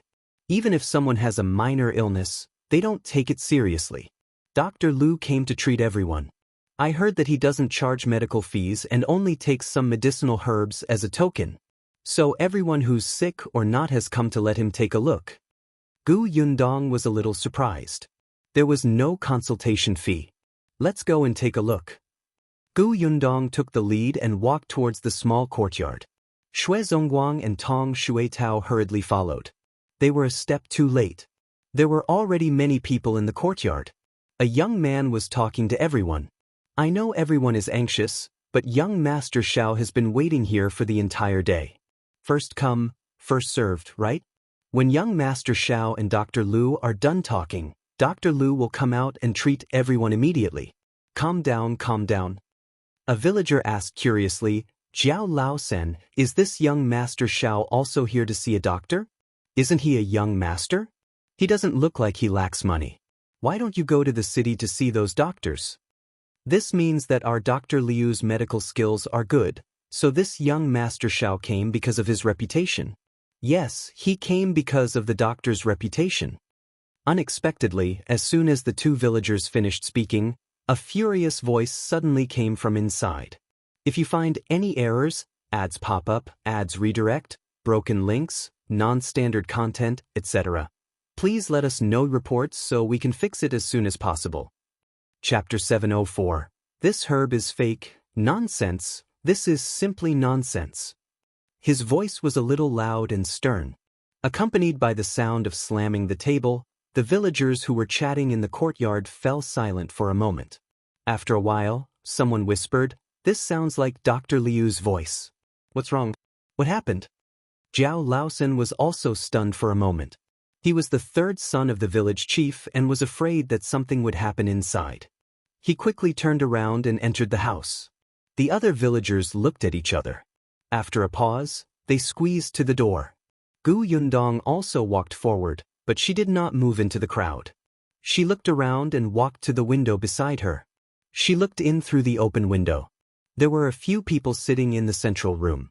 One of them was Dr. Lu, whom he had seen earlier. At this moment, his face was red and his eyes were wide open. The beard on his chin trembled, and he looked very angry. There was also a man in his 40s in the central room. He looked a little like Jiao Laosan. He should be the village chief of the Jiao village. Then, Shao Qingyuan sat on the chair and drank tea calmly. He was exceptionally calm in the face of Dr. Liu's anger. The thing you took out is indeed not by Musi. This herb is fake. As he spoke, he glanced at a box on the table. The box should contain the so-called by Musi. Gu Yundong glanced at it and felt that it was quite similar to the portrait in the book Dr. Song had given her. Dr. Lu sneered and closed the box. I don't know which family's young master you are, but you had nothing better to do that you came to make fun of me. This is indeed an authentic by Musi. A while ago, I even sold 2 stocks. The buyers are rich families and have doctors in their residences. If it's fake, the doctors would have been able to identify it. They would have come to find trouble with me long ago. As he spoke, he sized up Shao Qingyuan, and the sarcasm in his voice intensified. You're not even a doctor, yet you're pretending to know everything. This will only make you look ignorant. The villagers outside also felt that it made sense. A villager who had let Dr. Lu treat him shouted, that's right, that's right. You're not a doctor. Do you know how precious this herb is? Is this by Musi too expensive? If you can't afford it, you cannot belittle Dr. Lu here. He's definitely trying to lower the price. Dr. Lu, don't fall for it. At most, you won't sell it. There will always be people who know their stuff. When Dr. Lu heard this, he nodded and even turned around to cup his hands at everyone. Thank you, everyone, for speaking up for me. Then he turned to look at Shao Qingyuan. I'm not selling by Musi anymore. You can leave. Ah Zhu, who was standing behind Shao Qingyuan, sneered. You're the shameless person who doesn't know anything and earn black-hearted money by tricking people. Our young master knows much more than you do. A villager immediately said, Dr. Lu didn't earn black-hearted money. He didn't even charge consultation fees. Yeah, he didn't even take a dime. Shao Qingyuan looked up and glanced at the villager who was speaking at the door. He nodded. He did not charge the consultation fee. He just charged some medicinal herbs. Everyone frowned, not understanding what he meant. Zhu had been by Shao Qingyuan's side for so long, so he naturally understood at once and immediately laughed out loud. Someone felt goosebumps from his laughter and asked sternly, "What are you laughing at? If you find any errors, ads pop up, ads redirect, broken links, non-standard content, etc., please let us know reports so we can fix it as soon as possible." Chapter 705. Shao Qingyuan says more. Zhu sighed and said coldly, "I'm laughing at how you're being played by others. They don't charge consultation fees, but you have to pay for medicine fees. These medicinal herbs aren't cheap at all. Moreover, I heard that all the villagers Dr. Lu treated are sick without exception. This is really too coincidental. Everyone who looks for him has to spend money to buy medicine. Is there a difference between this and paying consultation fees?"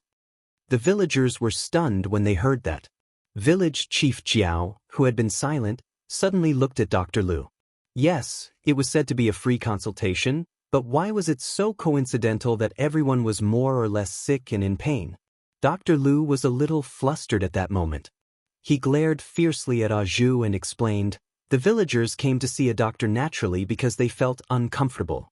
It's normal for them to be sick and in pain. I accepted the money for the medicinal herbs, but the price was not high. It's much cheaper than the herbs in the medicine shop in the prefecture capital. If you don't believe me, feel free to go to the shop and ask for the price of the medicinal herbs. You will naturally know if I'm being kind or black-hearted." Everyone was a little hesitant by his self-righteous appearance. Both of them seemed to have a point. Shao Qingyuan couldn't be bothered to listen to his excuses anymore. Whether Dr. Lu was lying and scamming money here or the villagers didn't believe him, it had nothing to do with him. He had no obligation to prove his point to these fence-sitters. He had only come to buy by Musi. Since he had confirmed that it was not the case, he planned to leave. However, just as Shao Qingyuan stood up, the village chief of the Jiao village stood up and said, "Young Master Shao, please wait." He walked up to Shao Qingyuan and looked at him sincerely. "Can you make yourself clear?" Shao Qingyuan looked at him. This village chief was not a bad person. Seeing that he had received a lot of care from the village chief yesterday, he still said a few more words. "The Bai Musi im buying has silver roots and purple branches and leaves. It's about 6 inches long and has 5 leaves. It's an extremely rare herb. But Dr. Liu's Bai Musi has white roots with a few thin patterns. Although it also has 5 leaves, their colors are dim. Also, he claimed that he sold 2 stalks a couple of days ago, which is ridiculous. If Bai Musi were so easy to find, its price wouldn't have been so high and I wouldn't have to spend so much time searching for it." When everyone heard this, they could not help but look at the box containing the herbs. Dr. Liu's face turned pale as he hugged the box tighter. Shao Qingyuan continued, "If I'm not mistaken, the medicinal ingredient in Dr. Liu's box is called purple summer leaves. It's indeed a medicinal ingredient that's very similar to Bai Musi. This medicinal ingredient is also rare, but it's much more ordinary than Bai Musi. The price is also worlds apart. As for its medicinal properties, it's neither good nor bad, right?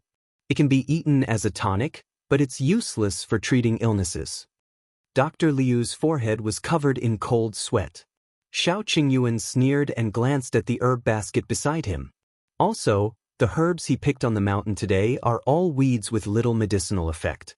If you don't believe me, take the herbs in his herb basket to the doctor in town to take a look. When everyone heard this, they instantly stared at Dr. Liu's medicine basket with burning eyes. Jiao Laosen received his father's gaze and immediately took a step forward to get the medicine basket. "If you find any errors, ads pop up, ads redirect, broken links, non-standard content, etc., please let us know reports so we can fix it as soon as possible." Chapter 706.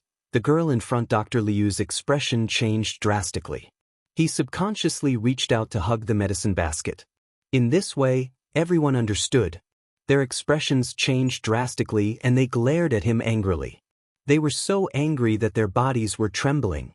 "You shameless thing, you actually used this medicinal herb to deceive us. No wonder my grandson hasn't recovered after coughing for 2 days. You heartless thing, you want to kill us. This is treatment, you quack. If anyone's illness is seriously delayed by you, you'll be the murderer. Bring him to the officials, village chief. This kind of black-hearted thing must be sent to the officials. Yes, he must have tricked other villages too. I don't know how many people around here have been persecuted by him. Maybe the herbs he sells have already killed people. The more Dr. Lu listened, the paler his face became, and his hands and feet slowly turned cold. He still wanted to defend himself, but facing the indignant villagers, he could not find any excuse. Soon, a villager went forward to pull him and snatch the medicine basket from his arms. It's evidence that he's harming people. Come, let's go see the officials. Dr. Lu staggered a few steps from being pulled by a few people.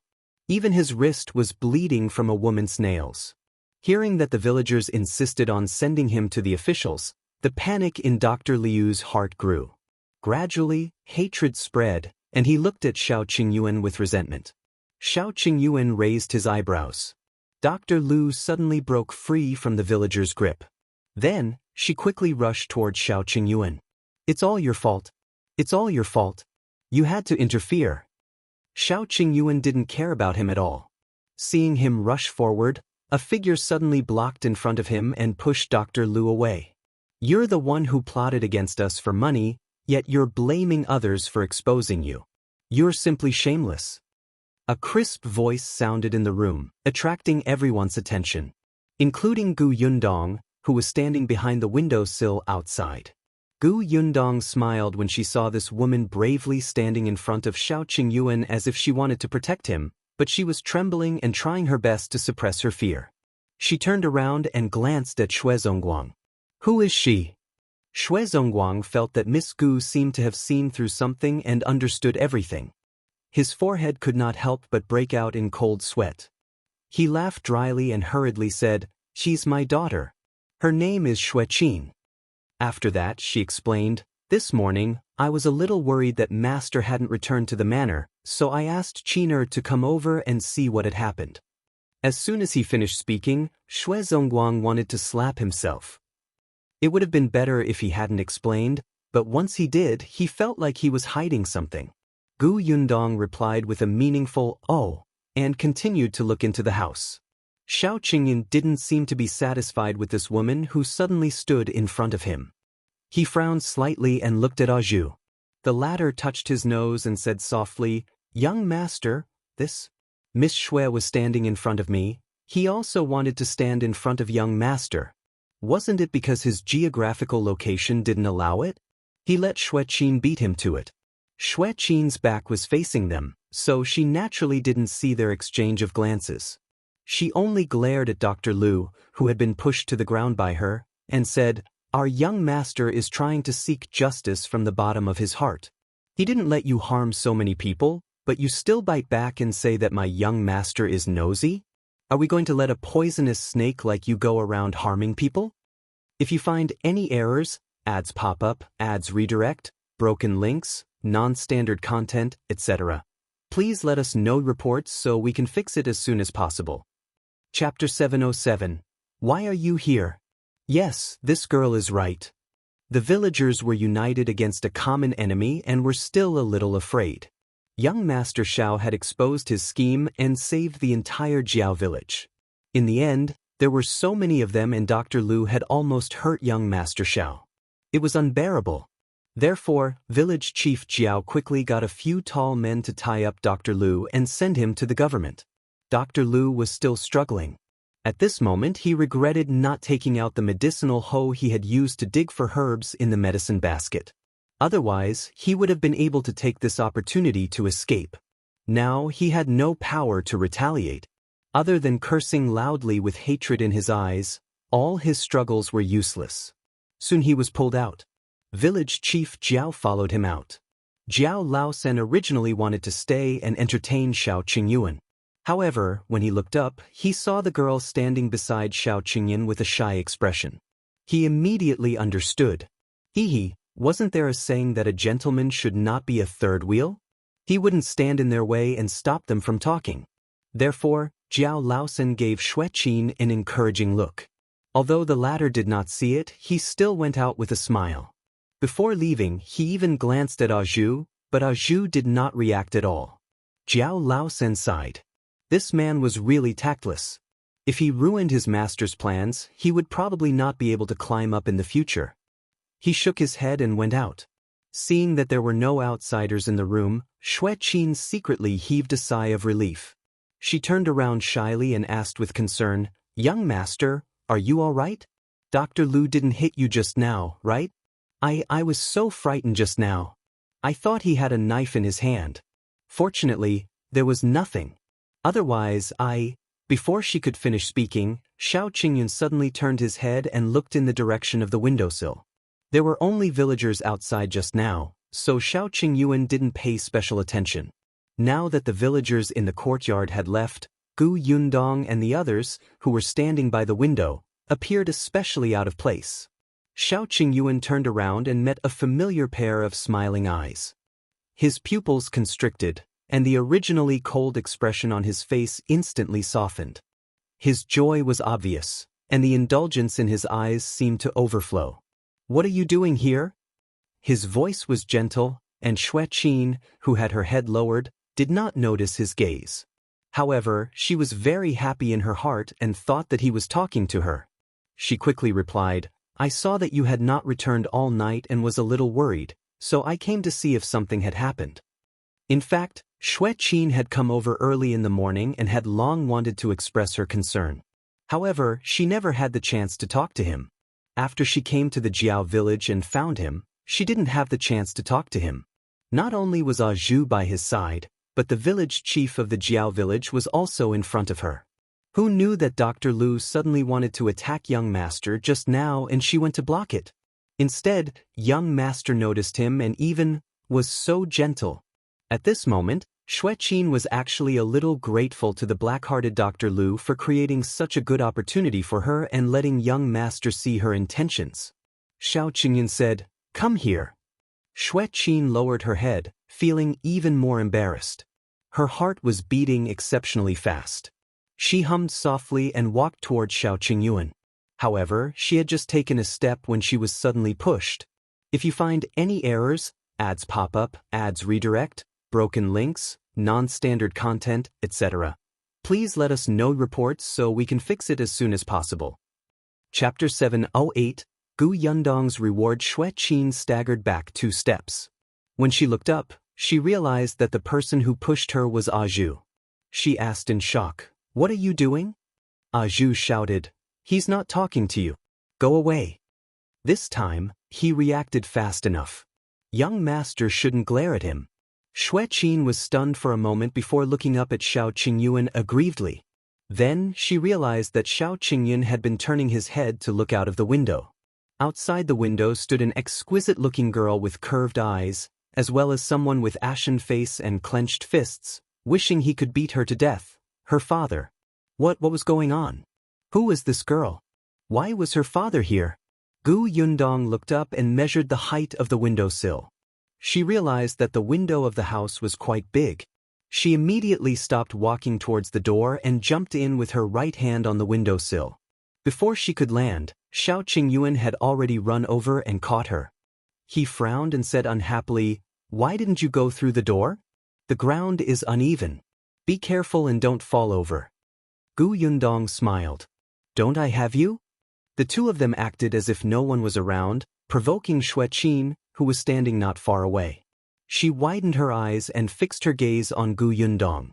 She wanted to ask who this woman was and why young master was so good to her and so gentle.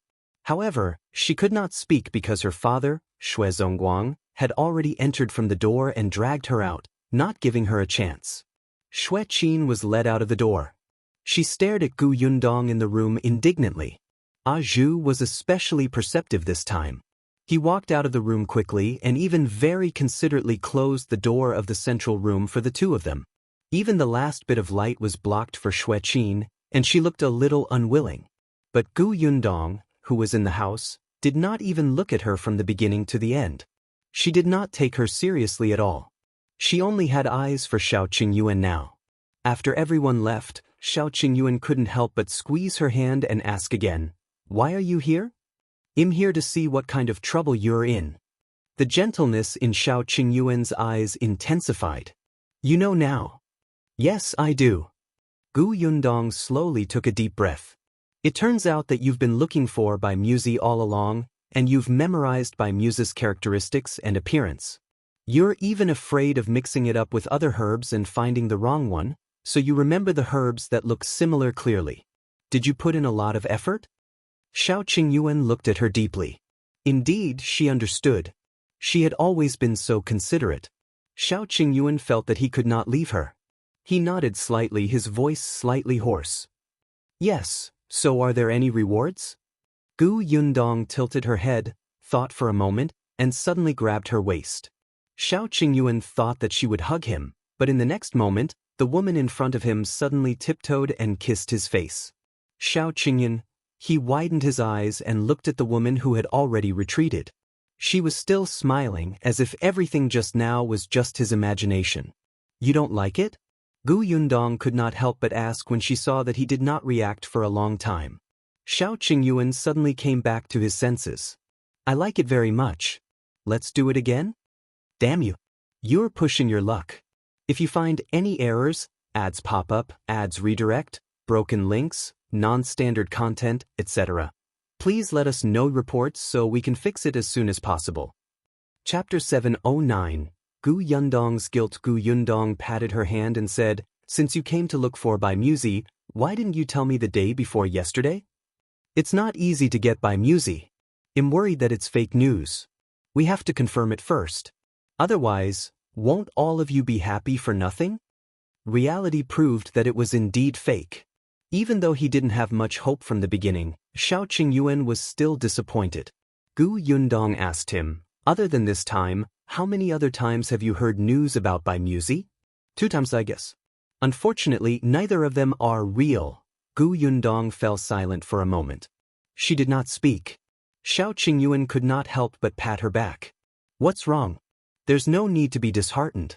We'll find it eventually. It's not like there's only one Bai Muzi in the world. We'll find it if we search longer. Gu Yundong sighed and smiled bitterly. Bai Muzi is clearly what my mother needs. I'm not as focused on that as you. She felt ashamed. It seemed that ever since she brought Madame Yang to see Song Dejiang and confirmed that her life was not in danger, Gu Yundong had been half relieved. Although she was also looking for Bai Muzi, she was no longer in such a hurry.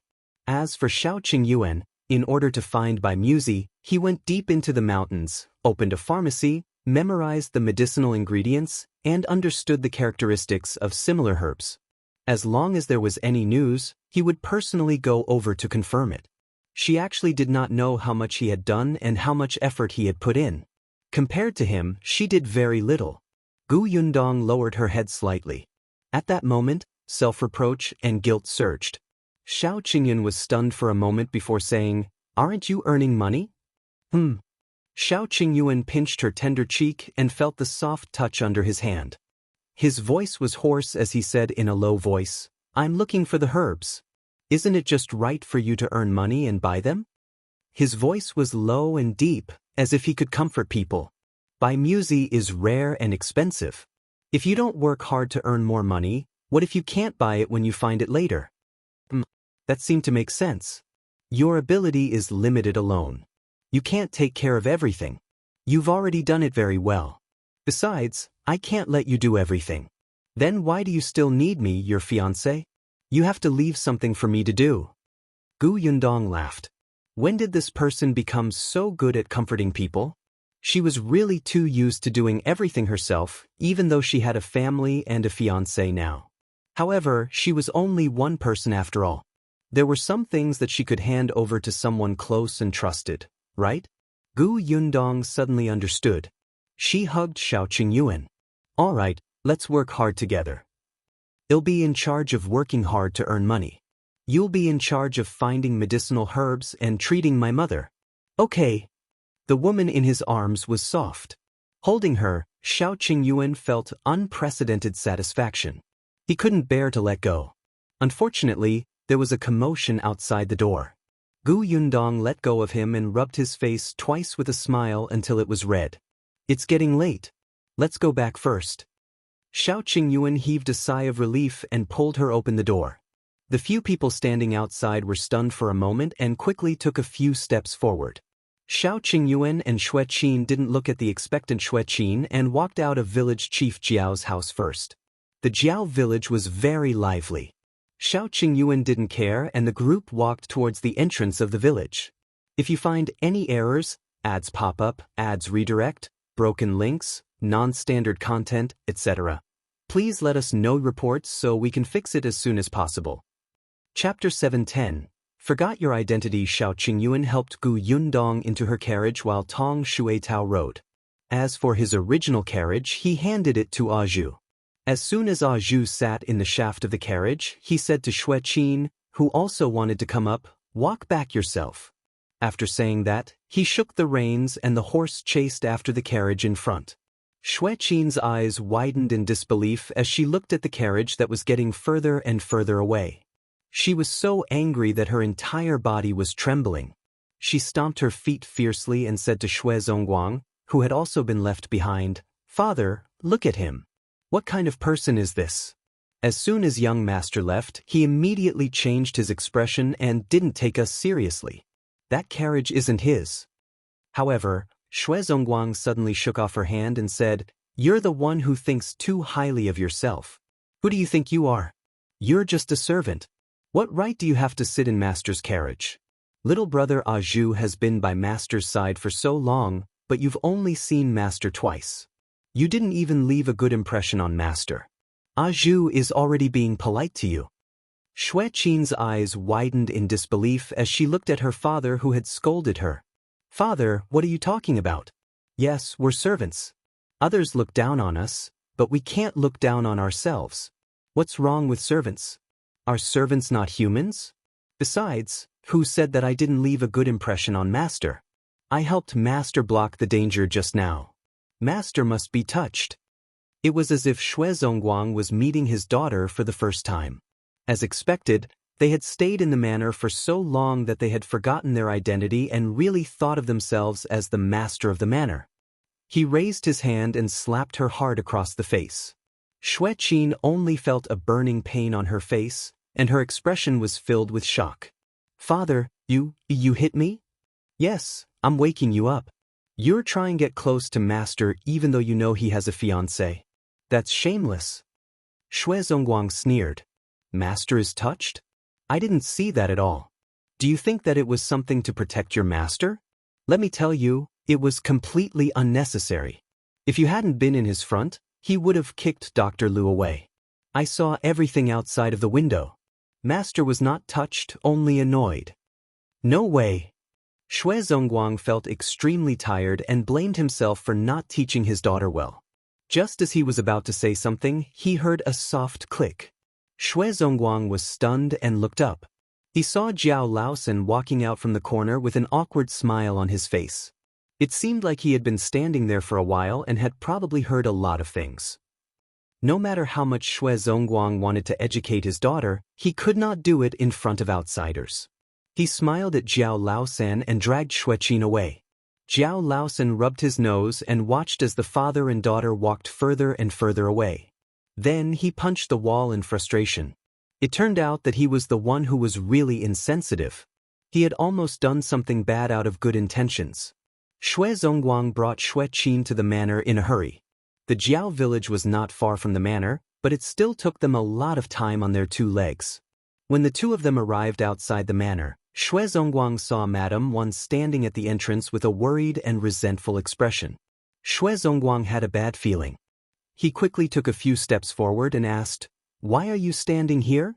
If you find any errors, ads pop up, ads redirect, broken links, non-standard content, etc., please let us know reports so we can fix it as soon as possible." Chapter 711. Something big happened when Madame Wan saw him coming over. She quickly took 2 steps forward and said, "Why are you only back now? Let me tell you, something big has happened." "What is it?" Zongguang's heart skipped a beat. Madame Wan did not notice his expression. She only pointed in the direction of the orchard and said, "2 people actually came to steal herbs in broad daylight and were caught.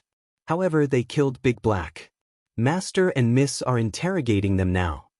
"They killed Big Black?" Zongguang's face instantly darkened. Although Big Black was not raised by him, he had watched it grow up. That dog looked fierce but was very protective of its master. He did not expect it to be killed by two thieves. He could not care less about his legs that were a little weak from rushing. He wiped his sweat and turned to walk towards the orchard. Unexpectedly, he had only taken a step when he heard Madame Wan's noisy voice behind him. "Qiner, what's wrong with your face? Who beat you up? Mother will avenge you." Just now, Madame Wan only saw her husband and daughter return. With something on her mind, she did not pay attention to Xue Qin. It was only then that he realized that Xue Qin had been covering her face. Once she let go, the clear five-finger mark on her face was simply terrifying. Madame Wan was furious on the spot. Xue Qin looked at Xue Zongguang with some complaints, which reminded Xue Zongguang of what the mother and daughter had done. He immediately said impolitely, "I did." Madame Wan was shocked, but when she saw Xue Zongguang's fierce expression, she was a little afraid. Xue Zongguang snorted coldly. "Bring her back and boil an egg for her face. Then lock her in the room and don't let her out. At least, keep her in the room until master leaves." "Father!" Xue Zongguang ignored her and warned Madame Wan, "You'd better listen to me. Otherwise, don't blame me for being rude and chasing you and your daughter out." Madame Wan wanted to retort, but she didn't dare to. She hurriedly nodded. I understand." As she spoke, she went over to pull Xue Qin. Ignoring her dissatisfaction, she forcefully brought her into the manor. Only then did Xue Zongguang turn around and run in the direction of the orchard. Before she could walk in, she heard a commotion and vaguely heard Yuan Cheng's suppressed cries. Xue Zongguang's heart ached as he quickened his pace. Indeed, there were many people standing in the middle of the herb orchard surrounded by fruit trees. Other than Shao Qingyuan, Yundong and the others, there were also many tenants who looked murderous. There were two people lying on the ground in the middle. Their bodies were firmly tied with ropes. It seemed that they were the two thieves. Yuan Cheng's face was covered in tears, and he looked extremely sad. There was a mess of blood at his feet, and it looked a little shocking. Xue Zongguang's gaze finally landed on Big Black, who was lying on the ground. He was slightly stunned. Big Black was not dead. He immediately heaved a sigh of relief and blamed his wife for exaggerating. However, although Big Black was not dead, it was indeed injured.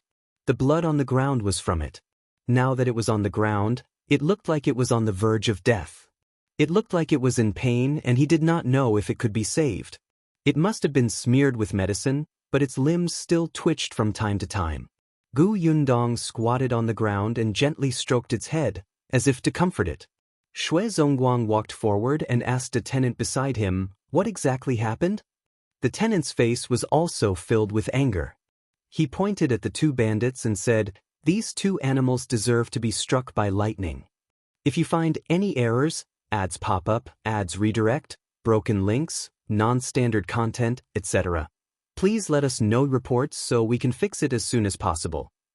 Chapter 7:12. Almost dead. The tenant said, "These two animals took a fancy to the medicinal herbs in our herb orchard and wanted to secretly come and pick them. However, the herb orchard was guarded by Big Black and the other two big dogs. They knew that they couldn't succeed easily, so they used despicable methods. The two thieves clearly had a plan. One deliberately lured Yuan Cheng and the dogs away from the herb garden. Then, the other one came in to steal the herbs. However, who knew that even though Yuan Cheng and the two dogs had left, Big Black was still guarding and unwilling to leave? The little thief was determined, but with Big Black around he did not dare to approach. Big Black was too ferocious. When a dog barked it could make people pee their pants. However, although Big Black was fierce, it was not a dog that would easily hurt people. It was mainly used to intimidate thieves and scare people. Until now, it had never bitten anyone. Therefore, it only cried out to warn the little thief to leave quickly and use its cries to attract others. However, the closest place to the herb orchard was the manor. Xue Zongguang, who was in the manor, took Yundong to the Jiao village and was not at home. Moreover, Madame Wan was a person who was especially insensitive to the barking of dogs. She only felt that Big Black was going crazy again and did not want to go over to take a look. The other tenants heard the faint barks and rushed over, but it took time. Seeing that Big Black did not pounce on him and bite him, the little thief could roughly tell that something was wrong. He immediately ignored it and went to pluck the herbs. After plucking 2 herbs, he completely angered Big Black.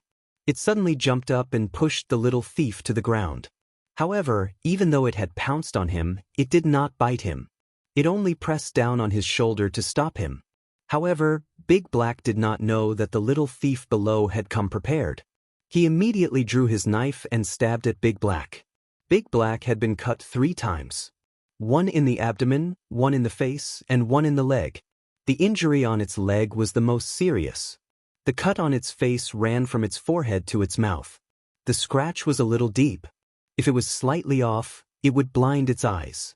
Gu Yundong looked at the wound and the anger in her heart rose bit by bit. She could not stop it. Big Black was very sensitive. It seemed to have sensed her emotions. It raised its head slightly and whimpered. As it moved, blood gushed out of its wound. Gu Yundong quickly restrained her expression and gently touched it. "Don't move. It's good medicine." She knew nothing about how to treat its injuries and could only touch it gently. The medicine on the wound was given by Shao Qingyuan, and it was very effective. Although Shao Qingyuan had some medical knowledge, Big Black was not a human after all. Other than treating its wound and spreading medicinal powder, he did not know where to start. Yuan Cheng had taken care of Big Black since he was young. He had some experience, but he could also feel that Big Black was feeling very uncomfortable. He wiped his tears and cried especially hard. Fortunately, at this moment, a tenant ran over. "I brought the vet from the neighboring village over. Quick, let him take a look at Big Black." Yuan Cheng quickly moved aside. Gu Yundong also stood up and retreated.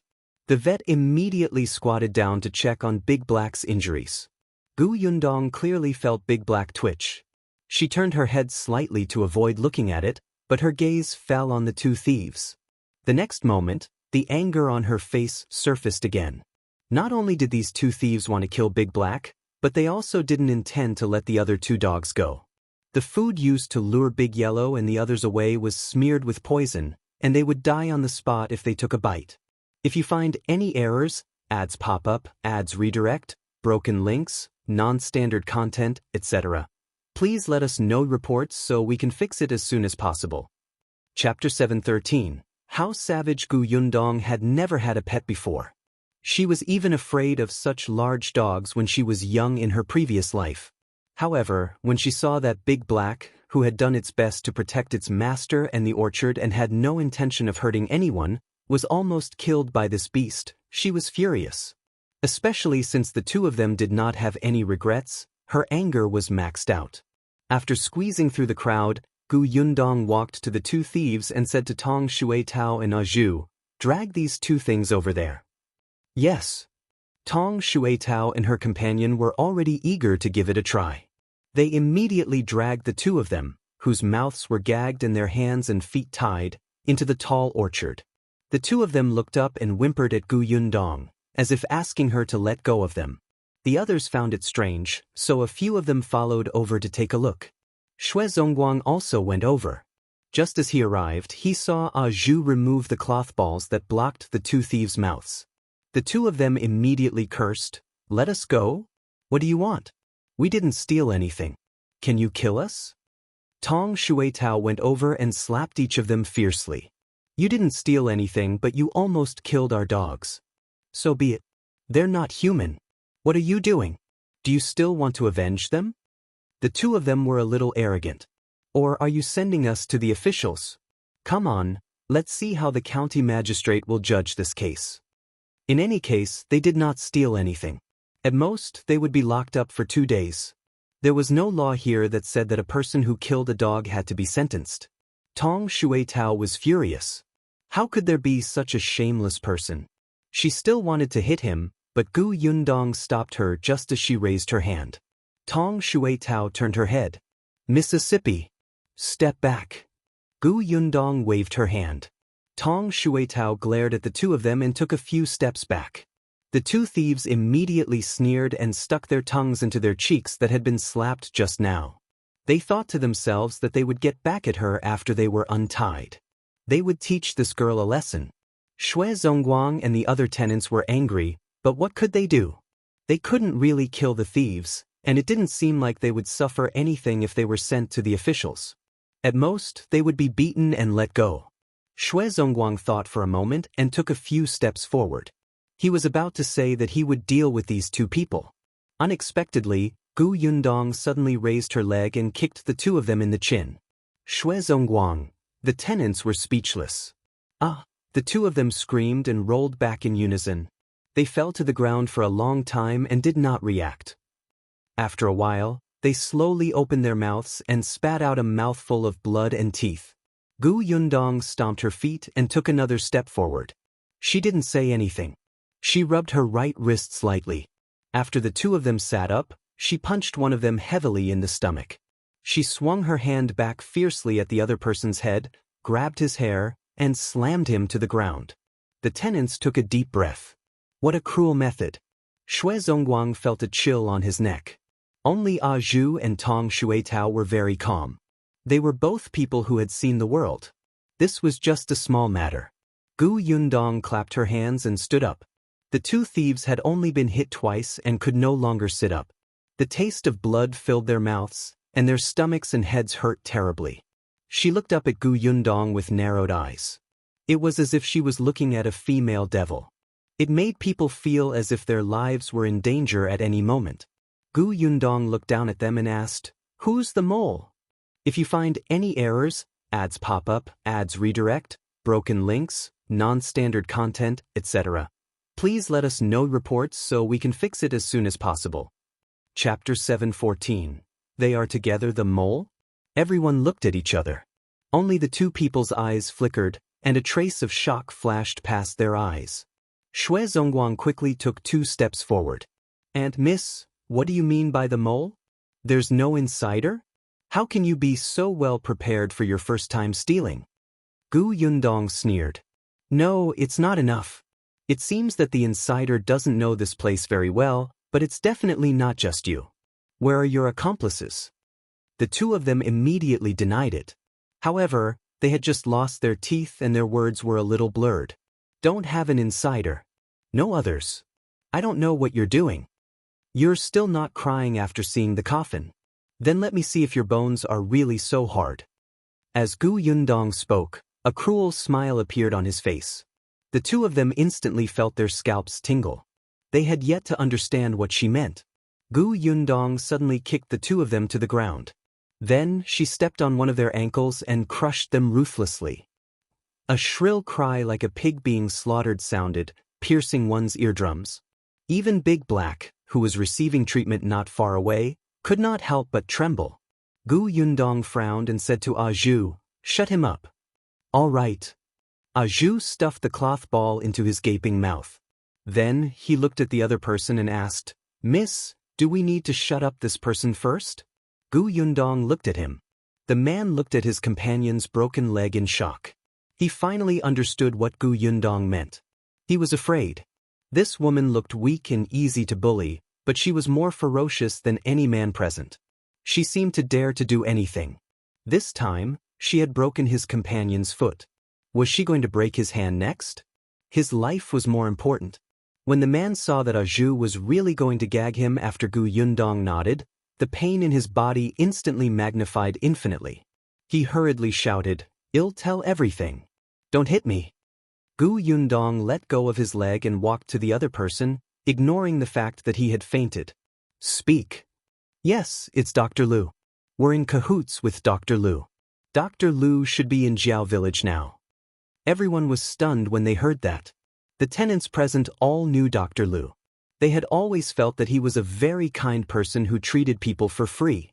Only Zongguang, who had just returned from the Jiao village and already knew Dr. Liu's true appearance, came to a realization. So it was him. Yes, Dr. Lu had been here for 3 days. Although he had never entered the orchard and herb garden, he had walked around the periphery and knew about the existence of Big Black and the others. He also learned some things from the tenants. Therefore, he only knew a little.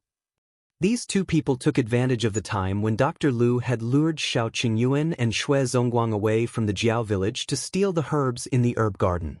Gu Yundong knew what she wanted to know and also beat them up. Although she was still angry, she stopped. She clapped her hands and got A Zhu to cover his mouth again. Then she said to Shui Zongguang, "Send them to the officials." A tenant immediately said, "No, it won't be a crime even if they're sent to the government." They actually wanted to beat them up one by one. At the very least, they wanted them to suffer and learn a lesson. However, they were beaten up so badly now. If they attacked again, would they kill them? Gu Yundong laughed. Since he's Dr. Liu's accomplice, he will definitely be convicted. If you find any errors, ads pop up, ads redirect, broken links, non-standard content, etc., please let us know reports so we can fix it as soon as possible.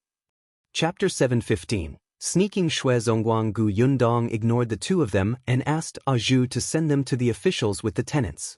She walked back to the herb garden. Shao Qingyuan turned to look at her. "Are you done venting? Does your hand hurt?" As he spoke, he took out a bottle of ointment. This ointment has the effect of reducing swelling, bruises, and pain. Apply it first. When Shui Zongguang, who followed them out, heard this, his face could not help but twitch. Gu Yundong did not take the ointment. "It's fine. There's no need to apply it. How's Big Black?" Fortunately, his life is not in danger. The vet wiped the sweat off his forehead and sighed. But the injury on his leg is a little serious. I'm afraid he won't be able to walk smoothly in the future. Gu Yundong squatted in front of Big Black again. Perhaps it understood the vet's words, but the light in its eyes slowly dimmed. The fur around its wound had been shaved off, making it look a little strange. After the veterinarian treated Big Black, he asked someone to carry the wooden board with Big Black on it to the farmstead. Gu Yundong looked at it lying there and felt depressed. After a long time, she returned to the manor with Shao Qingyuan. Shui Zongguang got someone to clean up the herb orchard before hurriedly following. However, as soon as he entered the courtyard, he rushed towards the room where the three of them lived. After entering the house, Shui Zongguang did not have time to wipe his sweat, and he rummaged around in the cabinet. After a while, he took out a key and opened the box. He took out a small paper bag. Then, he took a small paper bag into the small kitchen not far away and brought over the kettle that was boiling on the stove. He poured 2 glasses of water. He was in a hurry, and there was sweat on his forehead as if he was too nervous. This made Tong Shui Tao, who was about to enter the kitchen, feel especially strange. She kept feeling that the steward of this manor was acting suspiciously and definitely had evil intentions. Therefore, Tong Shui Tao quietly hid outside the kitchen and stared at him. Shui Zongguang did not realize it. After he poured the water, he felt that something was missing. A moment later, he patted his head, opened the cupboard, and took out a small porcelain jar. There was white sugar in the small porcelain jar. Shui Zongguang poured some into the cup. Finally, he took out the small paper bag from his sleeve. After opening it, he gritted his teeth and shook it all into one of the cups. Tong Shui Tao, who was outside the door, widened her eyes in shock. What did the Shui guy want to do? Could it be that he planned to pour 2 cups of tea for young Master Shao and his daughter? Tong Shui Tao was so angry that her face turned red. As expected, he was not a good person. The stuff in that paper bag must be poison. Was he trying to poison Miss to make way for his daughter? No, that wasn't right. He would have to go to jail even if he poisoned his master. He must have wanted to paralyze her. Tong Shui Tao pursed her lips tightly. Seeing that Shui Zongguang was about to come out, she quickly turned around and hid. She would personally expose his scheme in front of young Miss and young Master later. Tong Shui Tao snorted and carefully followed behind Shui Zongguang. Then, Shui Zongguang walked out of the kitchen but did not go to the central room. Instead, he went in another direction. Finally, he stopped at the door of a room and knocked on the door with a cup of tea. Footsteps quickly came from inside, followed by Madame Wan's face. "Her father, why are you here?" Madame Wan asked softly. "Is everything all right in the herb garden?" Shui Zongguang shook his head. "Everything is fine now." Then he looked at Shui Qin, who was still angry, sitting on the edge of the bed and sighed slightly. "If you find any errors, ads pop up, ads redirect, broken links, non-standard content, etc. Please let us know reports so we can fix it as soon as possible. Chapter 7:16. You killed her? When Qin saw him enter, she snorted coldly and turned her body to the side, not even looking at him. Zongguang's heart ached when he saw that the finger marks on her face had not disappeared. After putting the teacup on the table, he said softly, "Qiner, it's my fault today. I shouldn't have hit you." Qin's expression softened a little when she heard her father, who had always been domineering, apologize to her. Madame Wang also hurriedly said, all right. There's no overnight grudge between father and daughter. Qiner is also in the wrong. Let's let this matter pass. Let's not mention it anymore. Qin wanted to say that she was not in the wrong. So what if she admired her master? When she became her master's concubine in the future, her family would rise with the tide. She was doing this for her parents' own good. However, Madame Wang kept winking at her. She also knew that now was not the time to push her luck. She had to take it slow to change her father's mind. Hence, she nodded softly. I don't blame father either.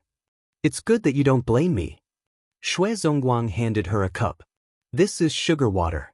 Take it as my apology. Drink it and show that you forgive me, okay? Okay.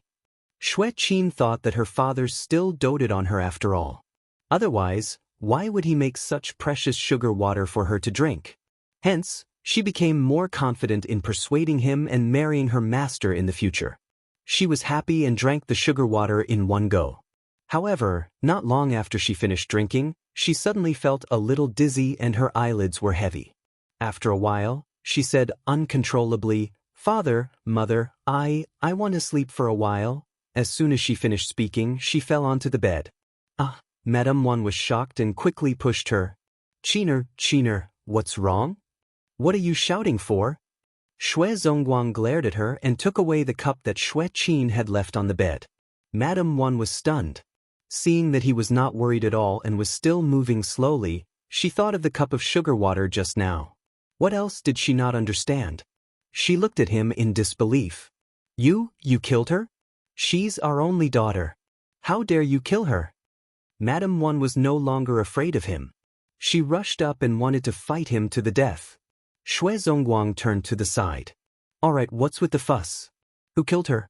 She just drank some calming tea and fell asleep. Look carefully.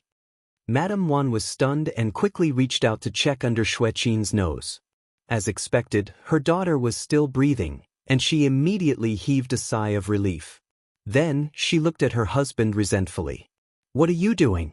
Why did you give her some calming tea for no reason? What else? Should we wait for her to go to young master's place in the middle of the night and do something shameless? Madame Wang was shocked, and her expression instantly became unnatural. Her husband indeed knew their daughter very well. Just before Zongguang came, Qin was indeed trying her best to persuade her to help her fulfill her wish. After all, this was a rare opportunity. If young master left tomorrow, he might never come again. Madame Wang was not an opinionated person and was almost convinced. Unexpectedly, Zongguang decided to take drastic measures and let her sleep until tomorrow morning. Zongguang snorted. Why are you still standing here? Go to the kitchen and make dinner. Madame Wang left dejectedly. Only then did Zongguang look at Qin, who was lying unconscious on the bed. He sighed slightly, covered her with the blanket, and left the room, locking the door behind him. If you find any errors, ads pop up, ads redirect, broken links, non-standard content, etc., please let us know reports so we can fix it as soon as possible. Chapter 480. Hooking his neck with one hand, Sylvan Chaney and Jasmine Yale walked a long while on Maple Mountain. Jasmine was lost in the enchanting scenery and didn't feel tired at all. It was truly beautiful. Do you want to see more? If you do, I can have lunch brought over, Sylvan asked for her thoughts. Jasmine shook her head. Let's go back. I want to return to my rental. She hadn't been back to that little cottage in a long time. It was unclear when Payen would be able to return. The place was lonely and deserted. Don't go back there. I bought you an apartment in the city center. It's convenient to go anywhere, Sylvan proposed. I don't want it. She shook her head again. She truly did not want anything from Sylvan Chaney. She did not want his compensations. If she wanted an apartment, she could save up for it herself. Though it would take many years, it gave her a sense of security. You reject everything I offer. Are you trying to cut all ties with me? Accept what I give you. Sylvan's face darkened with displeasure. I can buy my own house. I used to earn quite a lot in Singapore. I'll save up slowly and eventually buy a house, Jasmine replied, her eyes wide. Buy it yourself? Fine, buy it yourself, Sylvan retorted angrily, his face soured. He knew this girl was stubborn, but he hadn't expected her to reject everything he offered. It wasn't just the house, but the bracelet he had gifted her before as well. In those 12 years, she rarely ever asked him for anything. Even buying a box of candy needed much consideration. He had said that he would give her anything she wanted, but she never asked him for anything. The feeling was far from pleasant. What use was it for him to earn all that money? Jasmine Yale was unclear about why he was angry and casually said, I find girls like Anne Nolan quite good. She's from a well-off family, she is beautiful, and still works hard. That's because Zayden Santos would leave her one day, replied Sylvan sharply. Jasmine was taken aback. But then why did they decide to get married in the first place? Mr. Chaney, your friend is quite despicable, Jasmine complained, infuriated. Birds of a feather flock together? You and Nolan are close? No. If not, what does Anne have to do with you? Sylvan was visibly infuriated. She would rather show concern for someone she just met than engage in conversation with him.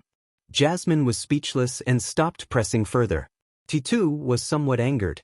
Why was Sylvan Chaney yelling at her when she hadn't said anything wrong? She knew he had a bad temper. Frustrated, she walked down the mountain.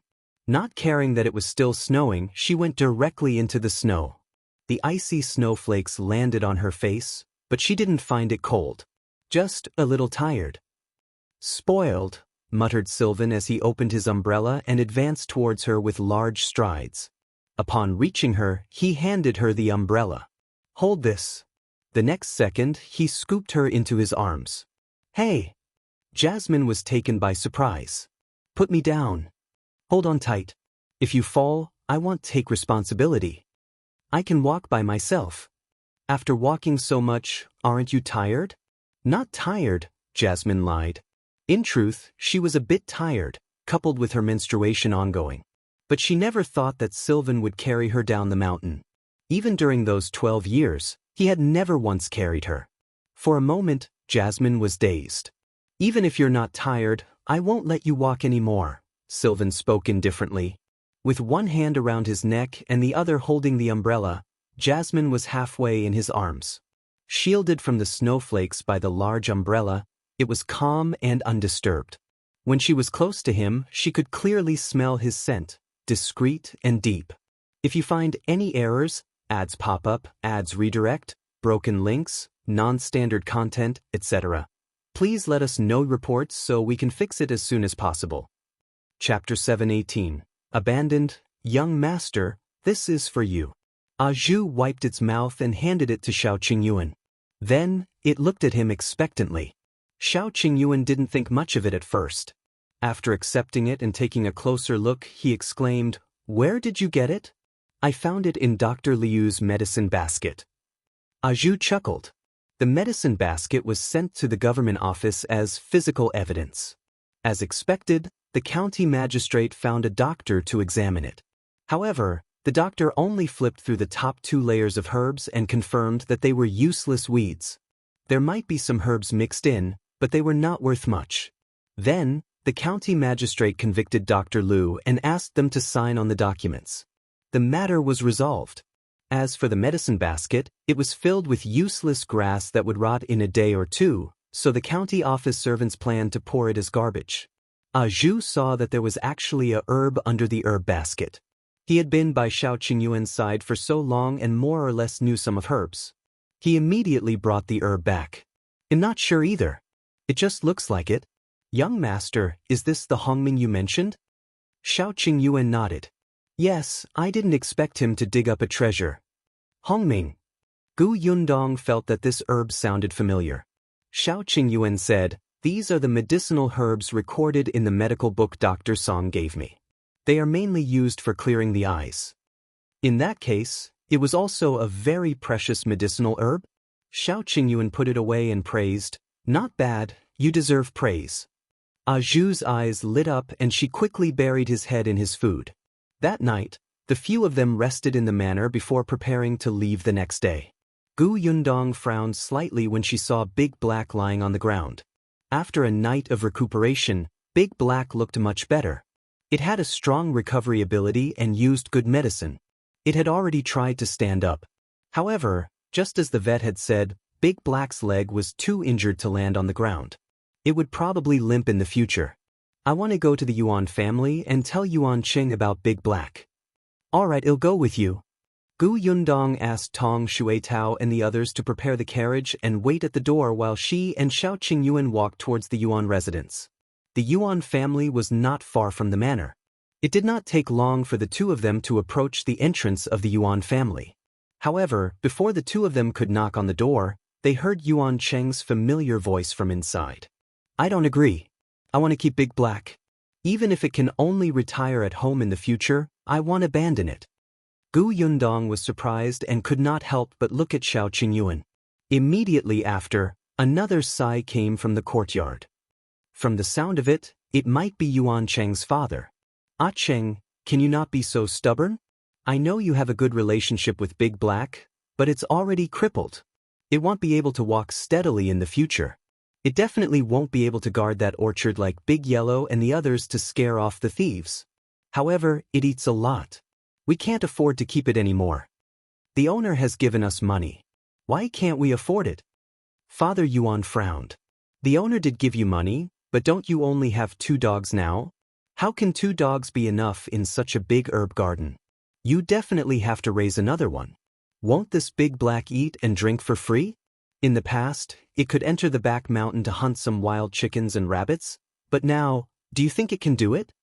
If you find any errors, ads pop up, ads redirect, broken links, non-standard content, etc., please let us know reports so we can fix it as soon as possible." Chapter 719. Sorry, Mother Yuan immediately made the decision. "It's not like we don't want Big Black anymore.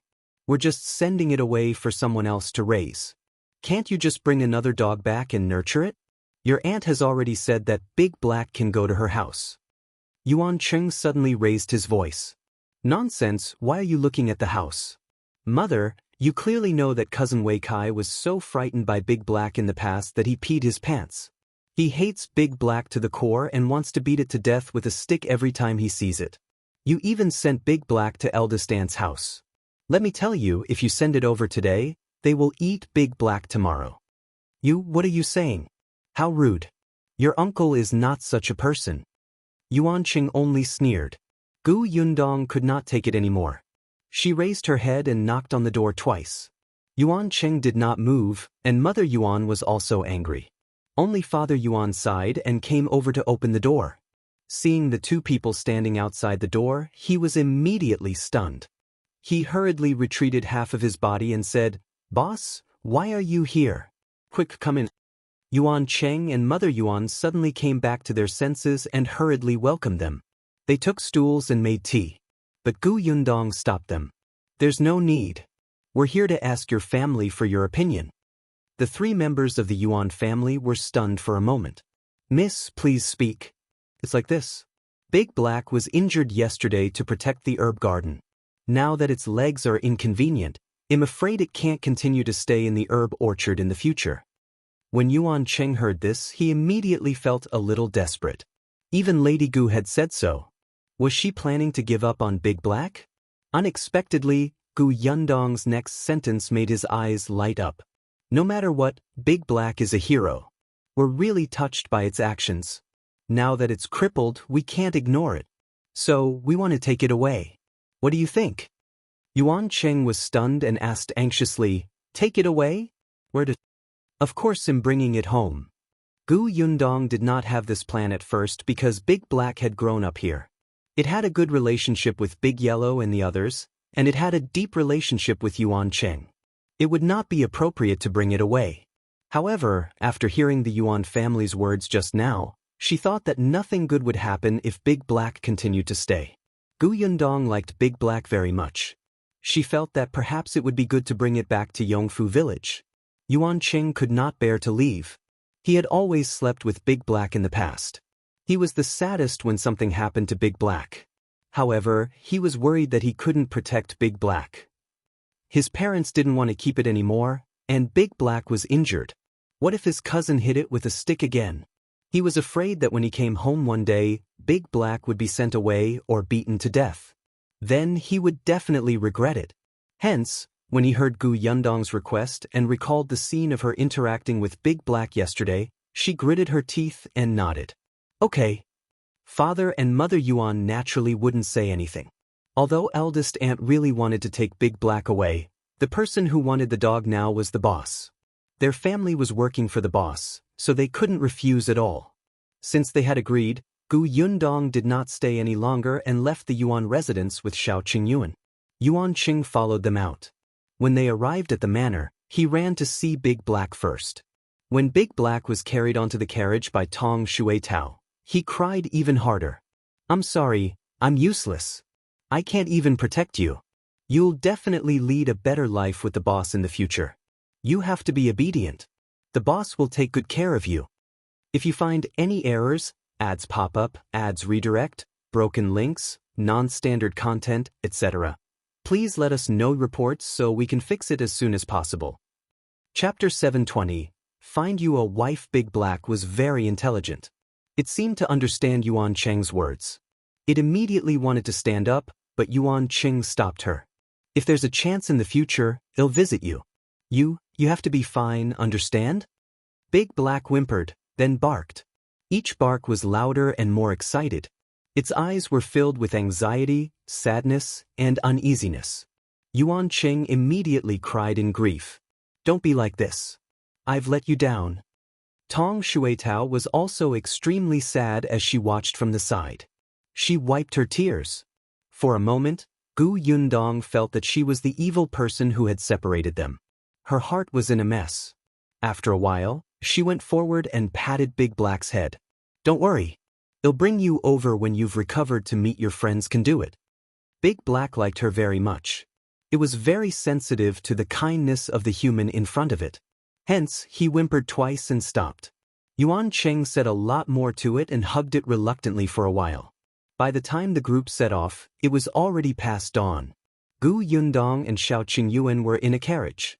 Big Black was also lying in the carriage, but it looked a little listless.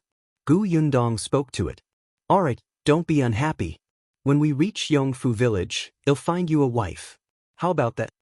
Shao Qingyuan, no one knew if Big Black understood her or not, but it raised its eyes slightly to look at her. Gu Yundong chuckled, her expression somewhat wretched. As they set off late, they took a detour back from the farmstead. In addition, Big Black was injured, so the carriage slowed down a lot. Therefore, when they arrived at Fengkai County, it was already the morning of the second day. Gu Yundong wanted to go back as soon as possible, so she did not delay in the county. However, when she passed by the entrance of Gus, she still stopped and lifted the curtain to look into the shop. Zhuangzi was not around. It was unknown if he had gone to the backyard or elsewhere. Only Chen Jinkai was busy in the shop. He was quite diligent. Even if there were no customers and the shopkeeper was not around, he did not stop to rest for a while. He took a cloth to wash and wipe things seriously. Jiang Bao, the shop assistant in the pharmacy next door, was also very diligent. He was pounding the medicine with a pestle, shaking his head happily. It was probably because he had just gotten engaged to Zhuangzi's sister, Lan Huar, not long ago. The two shops looked fine. Gu Yundong was relieved and asked Tong Shuitao to drive the carriage back. After entering Yongfu village, Gu Yundong suddenly felt like she was eager to return home. Beside him, Big Black perked up a little. Its ears twitched as if it was listening to the sounds outside. Gu Yundong smiled and said, "This is where you will live in the future. When your legs are better in the future, you can go to the mountains to take a look. Behind our house is the foot of the mountain. It's very convenient. Big Black turned its head and glanced at her. After entering the village, the carriage slowed down. Gu Yundong lifted the curtain and looked out. She saw a mother and son walking in front of her. Hearing the sound of the carriage, the two of them quickly stood to the side. Just as the carriage passed by them, Gu Yundong suddenly heard one of them say something. "I've already told you that it's too late to come to the Gu family workshop today." Gu family workshop? Gu Yundong was not the only one. Tong Shuitao, who was driving the carriage, also slowed down and listened. If you find any errors, ads pop up, ads redirect, broken links, non-standard content, etc., please let us know reports so we can fix it as soon as possible. Chapter 721. You have to control yourself. Gu Yundong lifted the curtain at the back of the carriage and looked out. The two of them did not care when they saw the carriage slow down. They only thought that it was because the village road was too narrow that the carriage was moving slowly. They didn't look like they were from Yongfu village, so they didn't know Tong Shuitao and the others. However, she lowered her voice. "Then the Gu family workshop was recruiting yesterday. If we come today, they definitely won't want you anymore. Tell me, why did you specially make a trip? You're so tired." The woman who spoke looked a few years older than Madame Yang. The person walking beside her should be her son. He looked fair and refined, but his body was a little thin. From what they said, they were applying for jobs at the Gu family's workshop. However, this young man did not look like he was good at work. It was as if he could not even lift a bucket of water. When the youth heard his mother's words, he was a little annoyed. "Mother, that's enough. I've already said that if you heard that the Gu family was recruiting again, you should have told me earlier. However, you just had to hide it from me. If you had told me yesterday, would we have missed this opportunity?" The woman was a little dissatisfied. "What's there to tell you? Why don't you take a look at your own status? You're an elementary scholar and you're knowledgeable. In the future, you'll take the high scholar examination and become an official. You're not studying at home for no reason, but you have to come to a small workshop in the village to find work. Have you become stupid from studying?" Gu Yundong was surprised. He was actually a scholar? And an elementary scholar? It was not that Gu Yundong looked down on her own workshop, but based on the current situation, her small workshop should not be able to attract a scholar to work, right? Gu Yundong was a little confused and could not help but take a few more glances at the young man. However, before she could take a closer look, a pair of hands suddenly appeared in front of her and blocked her vision. Gu Yundong was stunned for a moment before she heard Shao Qingyuan's deep voice. "Is he very good looking?" The voice was very close, and it sounded like he was gritting his teeth. Gu Yundong could clearly hear the jealousy in his tone. For some reason, she was in a good mood. She pulled his hand down, her eyes crinkling with laughter. "Not as good-looking as you." Shao Qingyuan's body suddenly froze. A wave of frustration surged up, making his throat go dry. He suddenly reached back with one hand to cover the big black eyes that were curiously turning in his direction. His other hand wrapped around Gu Yundong's waist and pulled her tightly into his arms. Gu Yundong was surprised. The next moment, she felt a warmth in her ear and was gently bitten. She suddenly shuddered, and the blood in her body instantly boiled. This man, however, Shao Qingyuan had already let go of her. He turned his head and said to Tong Shuitao, "Hurry up." The carriage arrived at a spacious place and sped up in an instant. Shao Qingyuan turned around and met Gu Yundong's shining gaze. He coughed lightly and felt a little uncomfortable. "I'm just reciprocating." If he was jealous, so be it. To hell with reciprocating. Gu Yundong snorted and reached out to rub his face. "You have to control yourself. I'm not of marriageable age yet."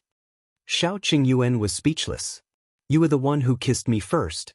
However, he smiled and said, "You'll be coming of age next month. You'll be fine then? If you find any errors, ads pop up, ads redirect, broken links, non-standard content, etc., please let us know reports so we can fix it as soon as possible." Chapter 722. The Nest of the Bed. Next month?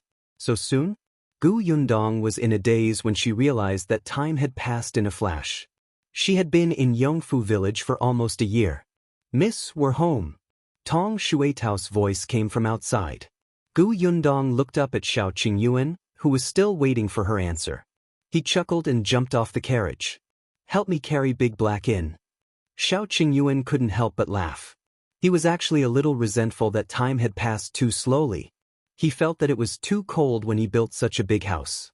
He only lacked a mistress at home. If only they could get married as soon as possible. He got out of the carriage and carried Big Black down. Tong Ping had already told them about Gu Yundong's return, so Madame Tong and her daughter-in-law had already prepared the room. The moment Gu Yundong entered, she instantly felt relaxed. She put away the things she had brought from the prefectural city. When she saw Shao Qingyuan carrying Big Black in, she immediately got busy making a nest for it. Father Tong wanted to take over, but Big Black had just arrived at an unfamiliar place and was still uneasy. His entire body was on guard and he kept shrinking back. Gu Yundong could only let Father Tong go out first, indicating that she could do it with Shao Qingyuan. Currently, the conditions were limited. Gu Yundong wanted to make a simple nest for it to live in. Later, she would find a carpenter to build a wooden house for Big Black. No matter what, it would be a member of the family in the future. They had to take good care of it. Shao Qingyuan looked at Big Black enviously. He also wanted a nest, the kind of nest that was already a bed. He turned around and went out to get the big basket. There seemed to be one in the backyard. He should be able to use it for Big Black to sleep for the time being. He had just walked out of the door when he saw Tong and rushing over. When he heard that Gu Yundong was back, he hurried over to report his work. However, before she could step through the door, she heard a voice from outside. "Is this the Gu family? We're here to look for work." Shao Qingyuan immediately guessed that it was the mother and son from before. He immediately said to Tong'an, "Go and take a look. If they're not suitable, just send them away." Tong'an was stunned. He subconsciously turned around and left.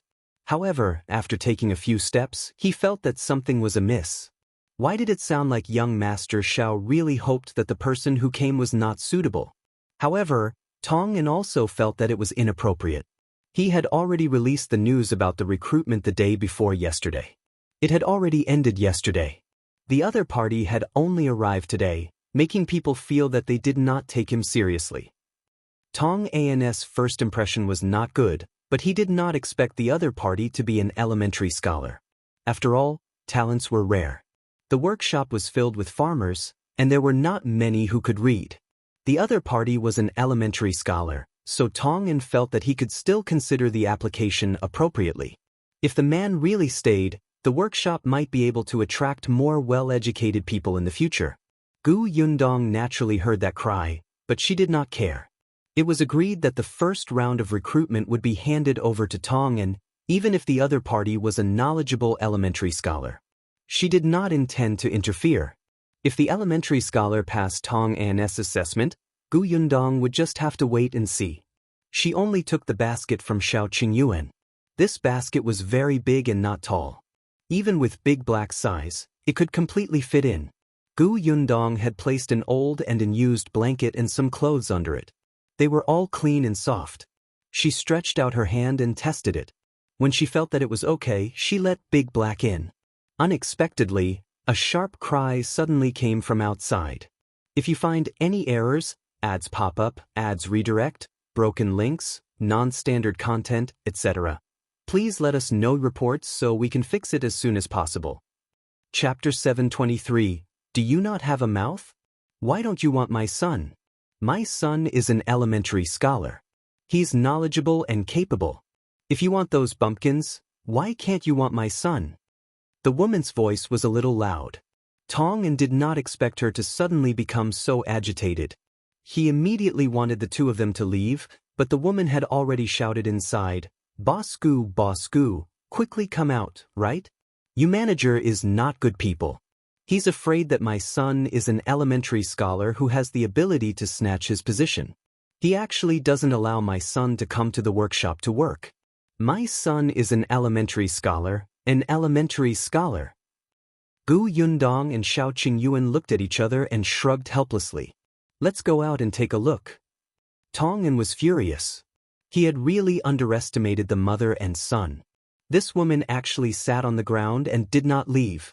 He immediately wanted to get someone to chase them out, but Gu Yundong had already come out.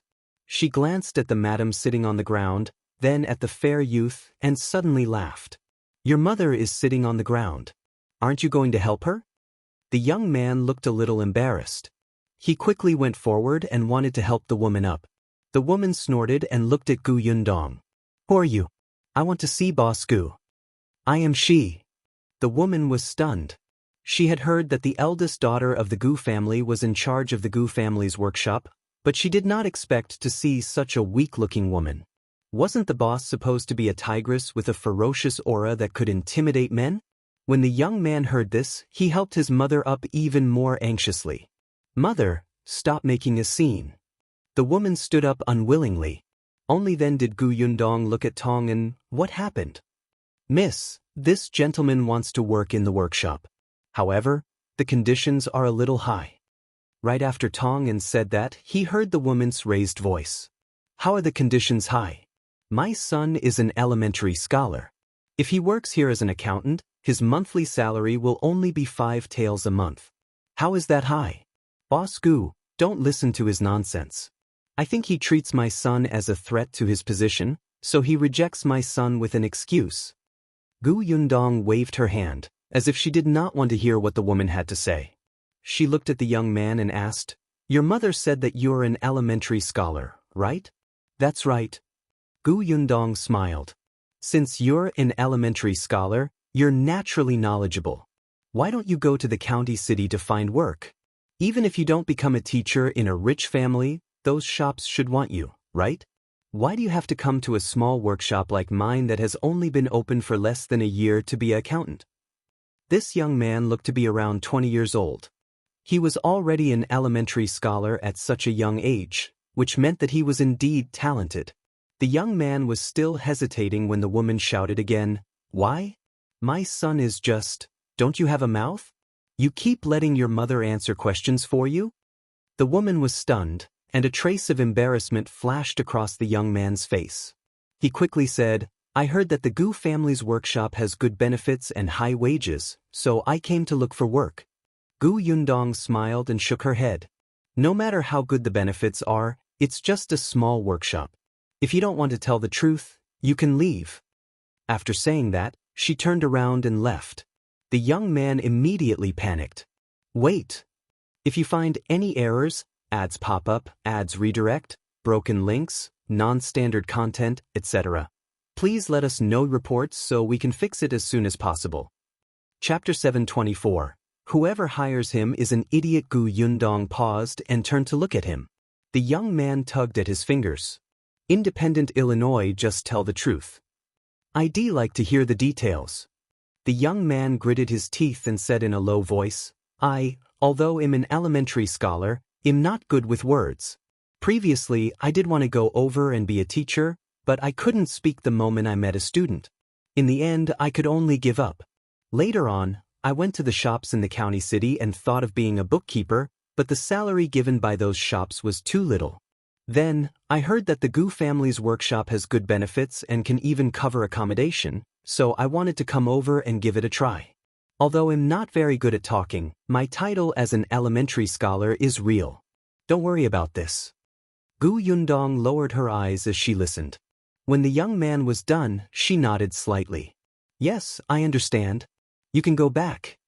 What do you mean?" "Our workshop doesn't intend to hire you." The young man panicked.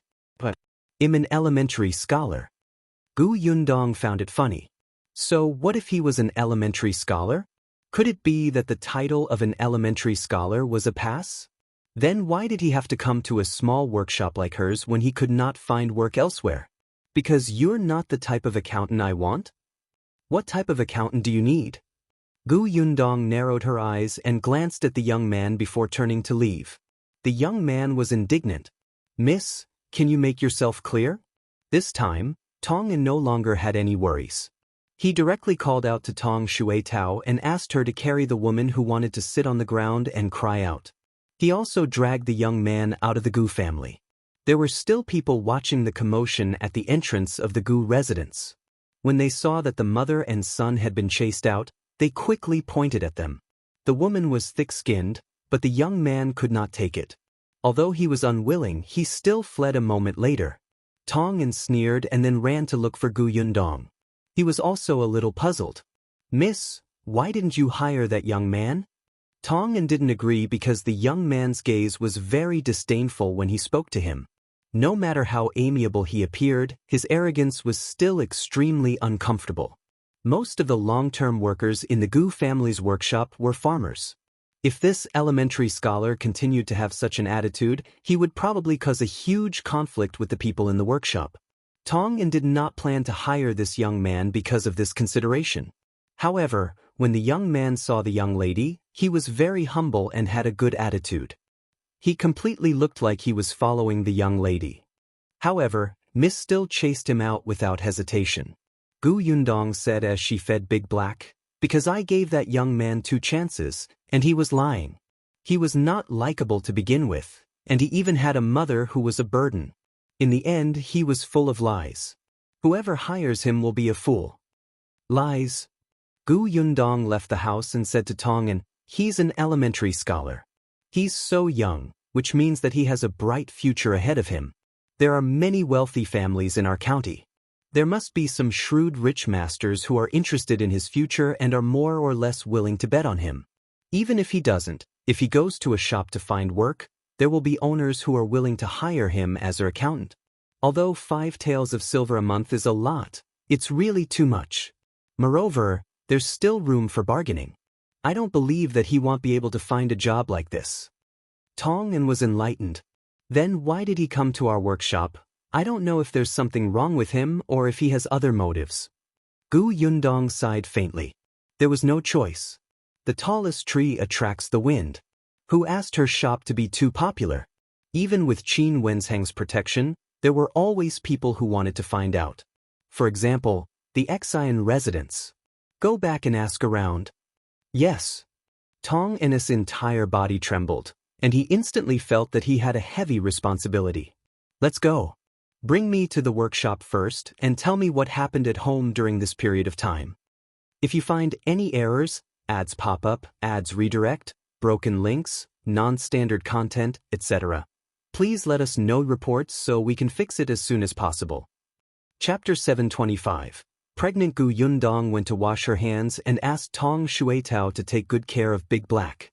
Shao Qingyuan also went back first. He had to deal with the herb that Zhu had brought him. When the people at the Gu family's entrance saw Gu Yundong come out, they wanted to go forward and say a few words. One of them wanted to work in the Gu family's workshop, but was rejected by Tong'an. However, those who did not dare to retort loudly in front of Tong and did not dare to speak when they saw Gu Yundong. Hence, they could only watch as the 2 of them walked further and further away. As Tong'an walked, he recounted everything that had happened in the past half a month. The 2 young masters are doing well in the school.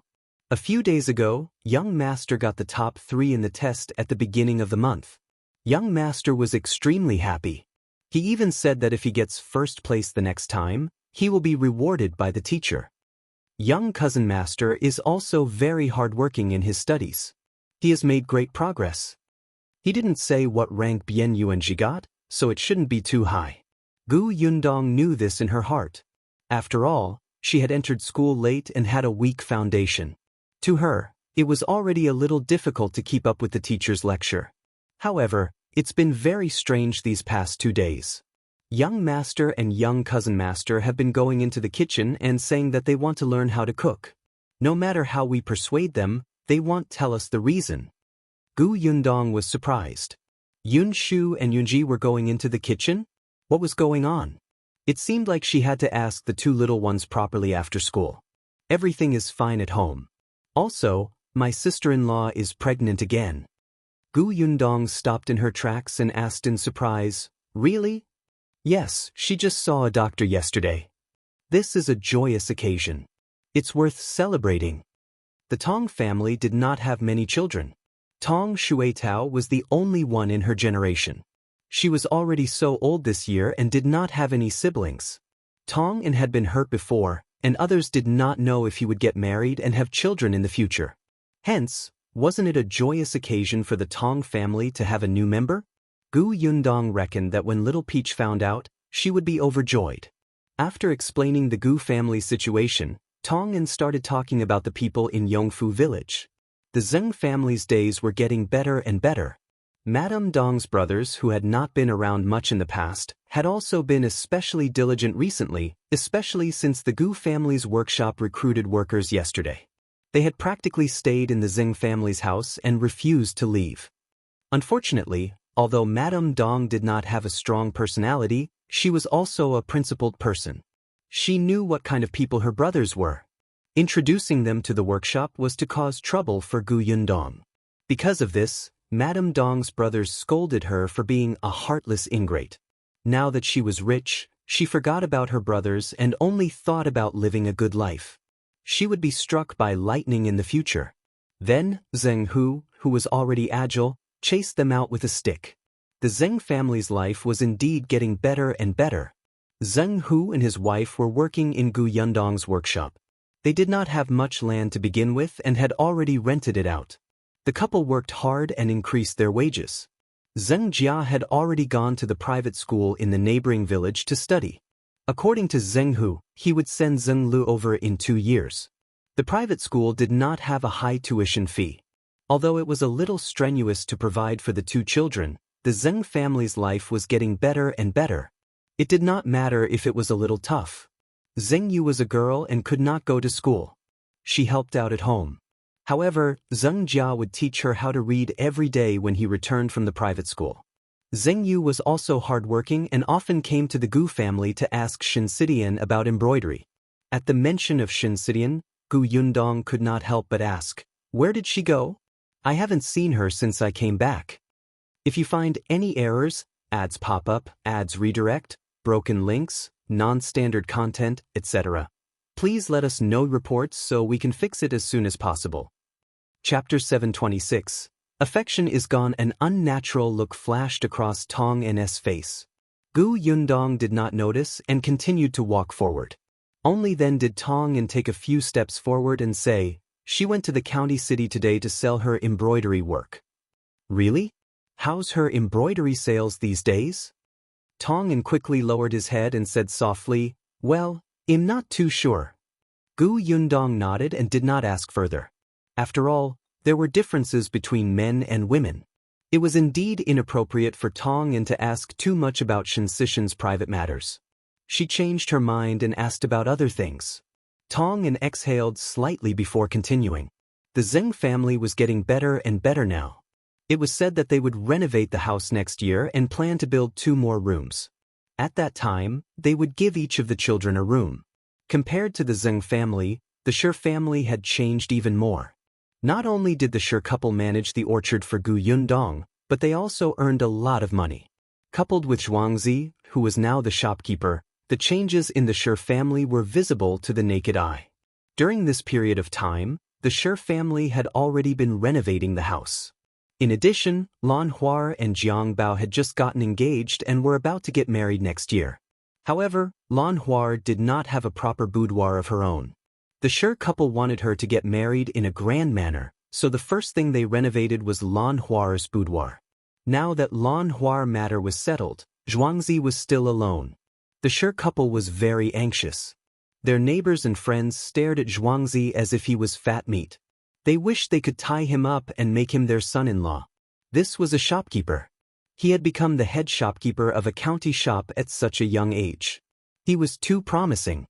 Moreover, the Shi couple had a good personality and were not domineering. His sister-in-law was about to get married and they were even renovating the old house. Which woman would not enjoy life after marrying him? However, Zhuangzi was unwilling no matter what.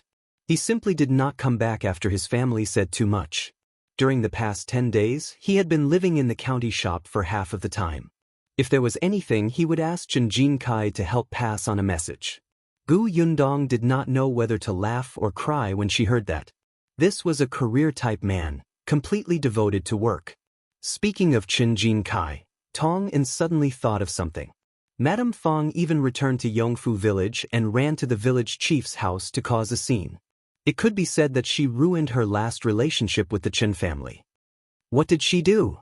She said that Jiang Yongkong was not nice to her and scolded her every day. She asked the village chief to help divorce him. However, the village chief is in an awkward position right now. He's neither from Madame Fang's maternal family nor from her husband's family. Madame Fang is no longer a member of Yongfu village either. He couldn't care less about her, so he asked her to talk to her maternal family. Seeing that he was unwilling to help, Madame Fang cursed him for his lack of conscience and kept slandering him. In the end, Madame Zhou couldn't take it anymore and went up to slap Madame Fang twice. The two of them started fighting. Later on, for some reason, Madame Fang accidentally bumped into Chen Jinkai's 12-year-old son. His son's head hit the door frame on the spot, scaring the entire family. Fortunately, the doctor said that it was nothing serious. Only then did the Qin family heave a sigh of relief. However, they had completely drawn a line with Madame Fang and would pretend not to know this person from now on. When Gu Yundong heard this, she sighed with emotion. The Fang family was really walking further and further down the path of courting death. As they spoke, the two of them had already arrived at the entrance of the Gu family's workshop. When she saw Gu Yundong enter, everyone in the workshop greeted her. They looked very happy. If you find any errors, ads pop up, ads redirect, broken links, non-standard content, etc., please let us know reports so we can fix it as soon as possible. Chapter 727. Giving red packets, increasing pay. Gu Yundong looked around and realized that although everyone was in good spirits, their bodies were indeed quite tired. She knew that everyone had been working hard recently. In order to keeping the supply in the shop, no one had rested. Gu Yundong was very touched by how much everyone had sacrificed for the workshop. Especially when she saw the inventory in the storeroom at the back, she was even more moved. Hence, after coming out, she said to everyone, "It's been hard on everyone during this period of time. In a few days, when new long-term workers are hired, everyone will be able to relax a little. To thank everyone for your hard work these days, they'll give everyone a red packet tomorrow to celebrate. Everyone, please don't find it small." Ah! The long-term workers in the workshop immediately cheered. Even the fatigue on their bodies was swept away. "Boss, we don't mind if it's not too little. 1 copper coin is fine. Boss, it's not hard on us. We're so happy to be able to work in the workshop." "That's right, boss. The food in this workshop is very good. I don't even want to go home." "Boss, don't worry. We definitely won't let the supply in the shop break. Even if you open another shop, we can still provide it." That's right. The boss business is doing well." Everyone chimed in one after another, making it lively and willing. Gu Yundong felt a surge of warmth in her heart. These people always used the simplest language to express their sincerest feelings. They were really very cute. The smile on Gu Yundong's face widened. "Thank you, everyone. You're all so capable. It would be unreasonable not to increase your salary." Whoosh! The excited voice was even louder than before. Compared to red packets, the increase in salary was naturally more exciting.